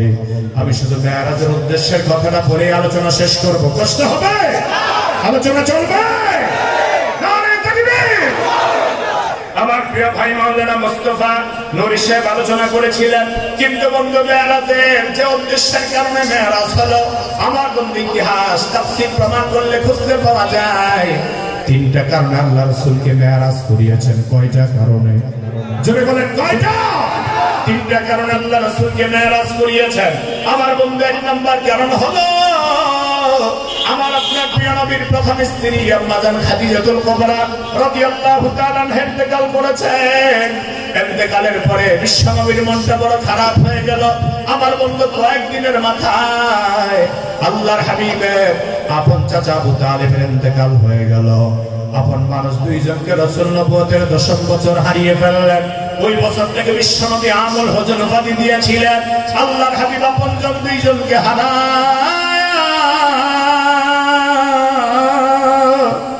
মনের বেদনায় বিশ্বনবী এদিক সেদিক ছুটাছুটি করে। আবার আল্লাহ কয়ে নবী গো, আপনার মনটাকে ভালো করার জন্য আমি আল্লাহ এবার আপনাকে এমন সুন্দর নেয়ামত দান করব। দুনিয়ার মানুষকে জান্নাত জাহান্নামের দাওয়াত দিয়েছেন না দেখে, এবার আমি আল্লাহ আপনাকে ঘুরে দিব। আপনি জান্নাত জাহান্নাম দেখে দেখে মানুষকে দাওয়াত দিতে থাকবেন। সুবহানাল্লাহ! আমাদের মন খারাপ হলে আমরা কি করি? কক্সবাজার যাই, সেন্ট মার্টিন যাই, সমুদ্র সৈকতে যাই, কলকাতা যাই, তারপরে আমার ভাইয়েরা ওই যে কুয়াকাটা যাই, ঠিক কিনা বলেন? আপনারা তো আলহামদুলিল্লাহ সমুদ্রের পাশের মানুষ, এই জন্য আপনারা দেখতে আসেন কম, আপনাদের দেখা লাগে না। কিন্তু আমাদের কুমিল্লা, ঢাকা, তারপর ওইসব অঞ্চলের মানুষগুলি এদিকে আসে। আমার ভাইয়েরা ভিড় জমায় ফেলে সমুদ্র সৈকতে। মানুষ সমুদ্র একটু ঘুরে ঘুরে দেখার জন্য প্রেম করেছে, প্রেমে ব্যর্থ হয়েছে, এরকম যুবক আছে না? আমার ভাইয়েরা, এই জীবনে প্রেম করে ব্যর্থ হওয়া এটা খুব খারাপ লক্ষণ। প্রেম করাও জায়েজ নাই, প্রেমে ব্যর্থ হওয়াও জায়েজ নাই। বিবাহের আগে কোনো প্রেম নাই। প্রেম বলতে ইসলামে কোনো শব্দ নাই। প্রেম আছে বিবাহের পরে, ঠিক কিনা বলেন? এখন প্রেম করেছে, রেজাল্ট খারাপ হয়েছে, যেমনই হোক মনটা খারাপ। বাবা মা বন্ধুদেরকে টাকা পয়সা দিয়ে কয় তাহলে ওরা একটু কক্সবাজার ঘুরে নিয়ে আসো, তাহলে মনটা কি হবে? ভালো হবে। কি হবে? ভালো হবে। আমার রাসূলের মনটা বিরহের ব্যথায়, চাচাও মারা গিয়েছে, ইন্তেকাল করেছে। আবার রাসূলের প্রিয়তমা স্ত্রী আম্মা জান খাদিজাতুল কুবরা রাদিয়াল্লাহু তাআলা ইন্তেকাল করেছেন। সেই রাসূলের ব্যথার যন্ত্রণা যদি ভুলে যান, আমার রাসূলকে আল্লাহ আনন্দ দেওয়ার জন্য, আমার রাসূলকে আল্লাহ তাআলা সান্ত্বনা দেওয়ার জন্য, আমার রাসূলের মনকে শান্ত করার জন্য আল্লাহর বাড়ি, আল্লাহর পবিত্র বাড়ি আশা দিন আল্লাহ বিশ্বনবীকে দাওয়াত করেছেন। এটা হলো এক নম্বর কারণ। দুই নম্বর কারণ হলো বিশ্বনবীকে আল্লাহ তাআলা মেরাজ করিয়েছেন কেন? কারণ রাসূল কিছুদিন পরে মক্কা থেকে হিজরত করে মদিনায় যাবে। কোথায় যাবে? মদিনায় যাওয়ার পর আল্লাহ মদিনা রাষ্ট্র গঠন করার সুযোগ রাসূলকে দান করবে। সেই মদিনা রাষ্ট্র কেমনে চালাবে? আল্লাহ রাসূলকে আরশে আজিমে প্রশিক্ষণ দিয়েছে। আল্লাহু আকবার! ইসলামের রাজনীতি আছে না নাই? আপনারা বলেন আছে না নাই? ইসলামের রাজনীতি, বিশ্বনবী রাজনৈতিক শ্রেষ্ঠ নেতা ছিলেন। আমার বন্ধুগণ, আমার রাসূলকে আল্লাহ পাক শ্রেষ্ঠতম রাজনীতিবিদ বানিয়ে দিয়েছেন। জোরে বলেন আল্লাহু আকবার! আমার রাসূলকে আল্লাহ তাআলা সেই প্রশিক্ষণ দেওয়ার জন্য আরশে আজিমে দাওয়াত দিলেন। তৃতীয় নম্বর কারণ হলো বন্ধু, আমার রাসূল প্রিয় নবী মুহাম্মদুর রাসূলুল্লাহ সাল্লাল্লাহু আলাইহি ওয়াসাল্লামকে আল্লাহ পাক সকল মাখলুকাতের মধ্যে সম্মানিত করেছেন। সর্বশেষ আল্লাহ ইমামুল মুরসালিন বানাবার জন্য মেরাজ করিয়েছে। আল্লাহু আকবার। ইমামুল মুরসালিন আমার নবী, আপনার নবী, আমার নবী, আপনার নবী ইমামুল মুরসালিন রাহমাতুল লিল আলামিন। আমার নবীকে আল্লাহ তাআলা সকল রাসূলদের ইমাম বানিয়েছে। আপনারা বলতে পারেন রাসূল কয়জন? 313 জন। কতজন? সমস্ত নবীরা কিন্তু রাসূল নয়। নবী আছেন 1,24,000 পয়গম্বর, 1,24,000 এক বর্ণনা এসেছে। আরেক বর্ণনা এসেছে রাসূল হচ্ছে 313 জন। 300 বদরি সংখ্যা কয়জন? 313 জন। আমার ভাইয়েরা, মুসলমানদের মধ্যে যদি 313 জন সৈনিক তৈরি হতে পারে তাহলে বিশ্বের ক্ষমতা আবার মুসলমানদের হাতে আসবে। ঠিক কিনা বলেন? ইনশাআল্লাহ সেই ক্ষমতা তৈরি করার জন্য, সেই সাহস তৈরি করার জন্য আমাদের মধ্যে প্রেরণার দরকার আছে না নাই? চেতনার দরকার আছে না নাই? সেই চেতনা হবে ইমানি চেতনা। ঠিক কিনা বলে? আমার বন্ধুগণ, বিশ্বনবী মুহাম্মদ রাসূলুল্লাহ সাল্লাল্লাহু আলাইহি ওয়াসাল্লামকে আল্লাহ তাআলা ইমামুল মুরসালিন বানালেন। কেমন করে বানালেন সেই ঘটনা আপনারা সবাই জানেন, এটা বলার উদ্দেশ্য আমার নাই। রাসূল যখন মেরাজ করে এসে সকালবেলা সাহাবায়ে কেরামদেরকে বয়ান করছে, আবু জাহেল শুনে কয়, এতদিন মুহাম্মদ হাফ মেন্টাল ছিল, এখন ফুল মেন্টাল হয়ে গেছে। নাউজুবিল্লাহ, জোরে বলেন। আমার রাসূলকে পাগল বলছে আবু জাহেল। শুনছো? আবু বকর রাদিয়াল্লাহু তাআলাকে ডেকে বলছে, আবু বকর তোমার বন্ধু কি কয় শুনছো? বলে কি বলে? বলে সে নাকি রাতের কিছু অংশে আল্লাহর পবিত্র কাবা, আল্লাহর পবিত্র আরশ আজিম পর্যন্ত ভ্রমণ করে এসেছে রাতের কিছু অংশে। হযরত আবু বকর শুনে কয়, এটা কোনো ব্যাপার হইল? ব্যাপার হলো? আবু বকর রাদিয়াল্লাহু তাআলা বলছে, আবু জাহেল আমার রাসূল যা বলেছে সত্যই বলেছে। সুবহানাল্লাহ, জোরে কান। হযরত আবু বকর রাদিয়াল্লাহু তাআলা সর্বপ্রথম মেরাজের ঘটনা শোনার সাথে সাথেই তাসদীক করেছেন। এজন্য আল্লাহ হাবিব তাকে সিদ্দিক উপাধি দিয়েছেন। আবু জাহেল কয়, হে মুহাম্মদ সাল্লাল্লাহু আলাইহি ওয়াসাল্লাম, ঠিক আছে বুঝলাম তুমি মেরাজ করেছো, তো বাইতুল্লাহ শরীফ থেকে বাইতুল মাকদাস যেতেই তো কয়েকদিনের সময় লাগে, তো তুমি বলো তো বাইতুল মুকাদ্দাসের কয়টা দরজা, কয়টা জানালা? আচ্ছা বলেন তো, আপনি যদি কারো বাড়িতে বেড়াইতে যান তাহলে কি আপনি দরজা জানালা গুনতে যান নাকি? কথা বলেন, দরজা জানালা গুনতে যান? আর আপনি যদি বাড়িতে গিয়ে দরজা জানালা গোনেন, মানুষ কি আপনারা ভালো বলবে? বলবে লোকটা মনে হয় সন্ধি খারাপ, নিয়ত খারাপ, এই লোকটা এসেছে আমার বাড়ির দরজা জানালা গুনতে। আমার রাসূল তার দরজা জানালা গুনতে যায় নাই। আমার রাসূল প্রিয় নবী গিয়েছেন সেখানে নামাজ পড়তে। আপনারা মসজিদে নামাজ পড়েন, এখন অনেক মুসল্লিরা বলতে পারবে না একটা মসজিদ, একটা মাদ্রাসায় কয়টা দরজা, কয়টা জানালা। ঠিক কিনা বলেন? আবু জাহেল কয়, আমি তো গিয়ে এসেছি বাইতুল মাকদাসে, তো আমি জানি কয়টা দরজা, কয়টা জানালা। তুমি বলে দাও বাইতুল মুকাদ্দাসের কয়টা জানালা, কয়টা দরজা? আল্লাহ হাবিব সাল্লাল্লাহু আলাইহি ওয়াসাল্লাম অবাক হয়ে তাকিয়ে আছে আবু জাহেলের দিকে। আবু জাহেল যখন প্রশ্ন করেছে, রাহমাতুল লিল আলামিন বিশ্ব জগতের শ্রেষ্ঠ নবী অপেক্ষা করছেন, কারণ আমার রাসূলকে অপমান করবেন আল্লাহ এটা আগেই ঘোষণা দিয়েছেন। আল্লাহ তাআলা বলেন, ও জিবরাইল আমিন, আমার বাইতুল মুকাদ্দাসটা তুলে আমার বিশ্ব নবীর চোখের সামনে হাজির করে দাও। বাইতুল মুকাদ্দাসের একদিক রাসূল তাকায়, জানালা দরজা গনে আর বলে দেয় দক্ষিণে এতটা, পূর্বে এতটা, পশ্চিমে এতটা, উত্তরে এতটা। আবু জাহেলকে গোনা তো ঠিকই আছে। গণা ঠিক হওয়ার পরে মুহাম্মদ সাল্লাল্লাহু আলাইহি ওয়াসাল্লাম, তুমি এত বড় জাদুকর কবে হইলা? তা আমাদের কিছু বলো না। নাউজুবিল্লাহ বলেন। আমার বন্ধুগণ, আসল কথা হচ্ছে আবু জাহেলের অন্তরে, আবু জাহেলের কপালে হেদায়েত, যারা বলেন হেদায়েত নাই। আল্লাহর হাবিব সাল্লাল্লাহু আলাইহি ওয়াসাল্লাম মেরাজ করেছেন, তার ব্যাপারে 50-এর উপরে সাহাবী হাদিস বর্ণনা করেছেন। আল্লাহু আকবার। কোন ব্যাপারে এত হাদিস খুব কমই বর্ণিত হয়েছে। মুতাওয়াতির সূত্রে মেরাজের ঘটনা বর্ণিত, তার মধ্যে দুটি ব্যাখ্যা। হযরত আয়েশা রাদিয়াল্লাহু তাআলা আনহা এবং একদল সাহাবায়ে কেরাম বলেছেন যে রাসূল পাক সাল্লাল্লাহু আলাইহি ওয়াসাল্লাম আল্লাহর সাথে সরাসরি দেখা করেন নাই, কিন্তু হযরত আব্দুল্লাহ ইবনে আব্বাস রাদিয়াল্লাহু তাআলা সহ 25 জন সাহাবীর বর্ণনা পাওয়া যায় যে আল্লাহর হাবিব সরাসরি আল্লাহর সাথে কথা বলেছেন, আল্লাহকে দেখে দেখে কথা বলেছেন। সুবহানাল্লাহ বলেন। আমার বন্ধুগণ, সেজন্য আমাদের মেরাজ হলো নামাজ। আমাদের মেরাজ কি? এজন্য বন্ধু আমাদেরকে নামাজ পড়ার দরকার আছে না? না আমার বন্ধুগণ, আমার প্রিয় ভাইয়েরা, এই জন্য আমাদেরকে আহলে সুন্নাত ওয়াল জামাতের অনুসরণ করতে হবে। 5 ওয়াক্ত নামাজ আমাদেরকে পড়তেই হবে। যদি বন্ধু আখিরাতের ভয়ে, জাহান্নামের ভয়ে, রাসূলের মহব্বতে 5 ওয়াক্ত নামাজি হয়ে যেতে পারি, দাড়িটা রেখে দিতে পারি, মা বাবার সাথে ভালো ব্যবহার করতে পারি, বন্ধু মুরব্বীদের সাথে ভালো আচরণ করতে পারি, তাহলে আমি দুনিয়াতেও সফল হব, আখিরাতেও সফল হব। কারা কারা 5 ওয়াক্ত নামাজ পড়বেন হাত তুলে আল্লাহকে দেখা। আর আল্লাহ তুমি আমাদের হাতগুলি কবুল আর মঞ্জুর করে নাও। ইয়া আল্লাহ আমাদেরকে 5 ওয়াক্ত নামাজি করে কবুল করে নাও। ইয়া আল্লাহ তোমার রাসূলের মহব্বতে আমাদের অন্তরটা ভরপুর করে দাও। ইয়া আল্লাহ ঈমান নিয়ে আমাদের সবাইকে মৃত্যুবরণ করার মতো তৌফিক দান করে দিও, বলেন আমিন।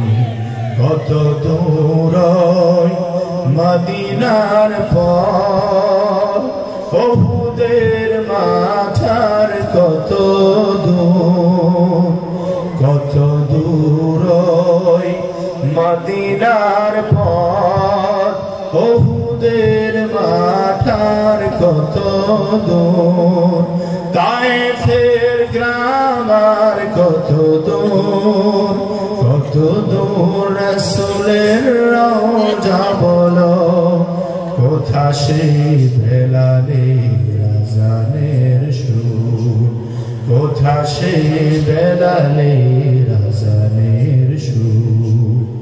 হেরার গুহা বলো কত দূরে, আমিনার বাড়িটা কোন সুদূরে, হেরার গুহা বলো কত দূরে, আমিনার বাড়িটা কোন সুদূরে।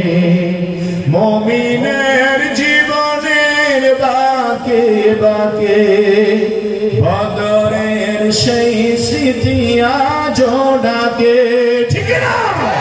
মুমিনের জীবনের বাঁকে বাঁকে উহুদের সেই স্মৃতি আজও ডাকে, যার প্রেমে জীবন হয় যে মধুর, যার প্রেমে জীবন হয় যে মধুর। কত দূর মদিনার পথ, উহুদের মাথার কত দূর, কত দূর মদিনার পথ, উহুদের মাথার কত দূর, তায়েফের গ্রাম আর কত দূর, কত দূর রাসূলের রওজা বলো, কোথা সে বেলালের আযানের সুর, কোথা সে বেলালের আযানের সুর। জোরে মারহাবা। আমার আলোচনা কি কষ্ট পেয়েছেন, রাগ করেছেন, বেজার হয়েছে? আমার বন্ধুগণ, আলহামদুলিল্লাহ আপনারা অনেক আল্লাহর বান্দারা এসেছেন, রাসূলের আশিকরা এসেছেন, রাসূলের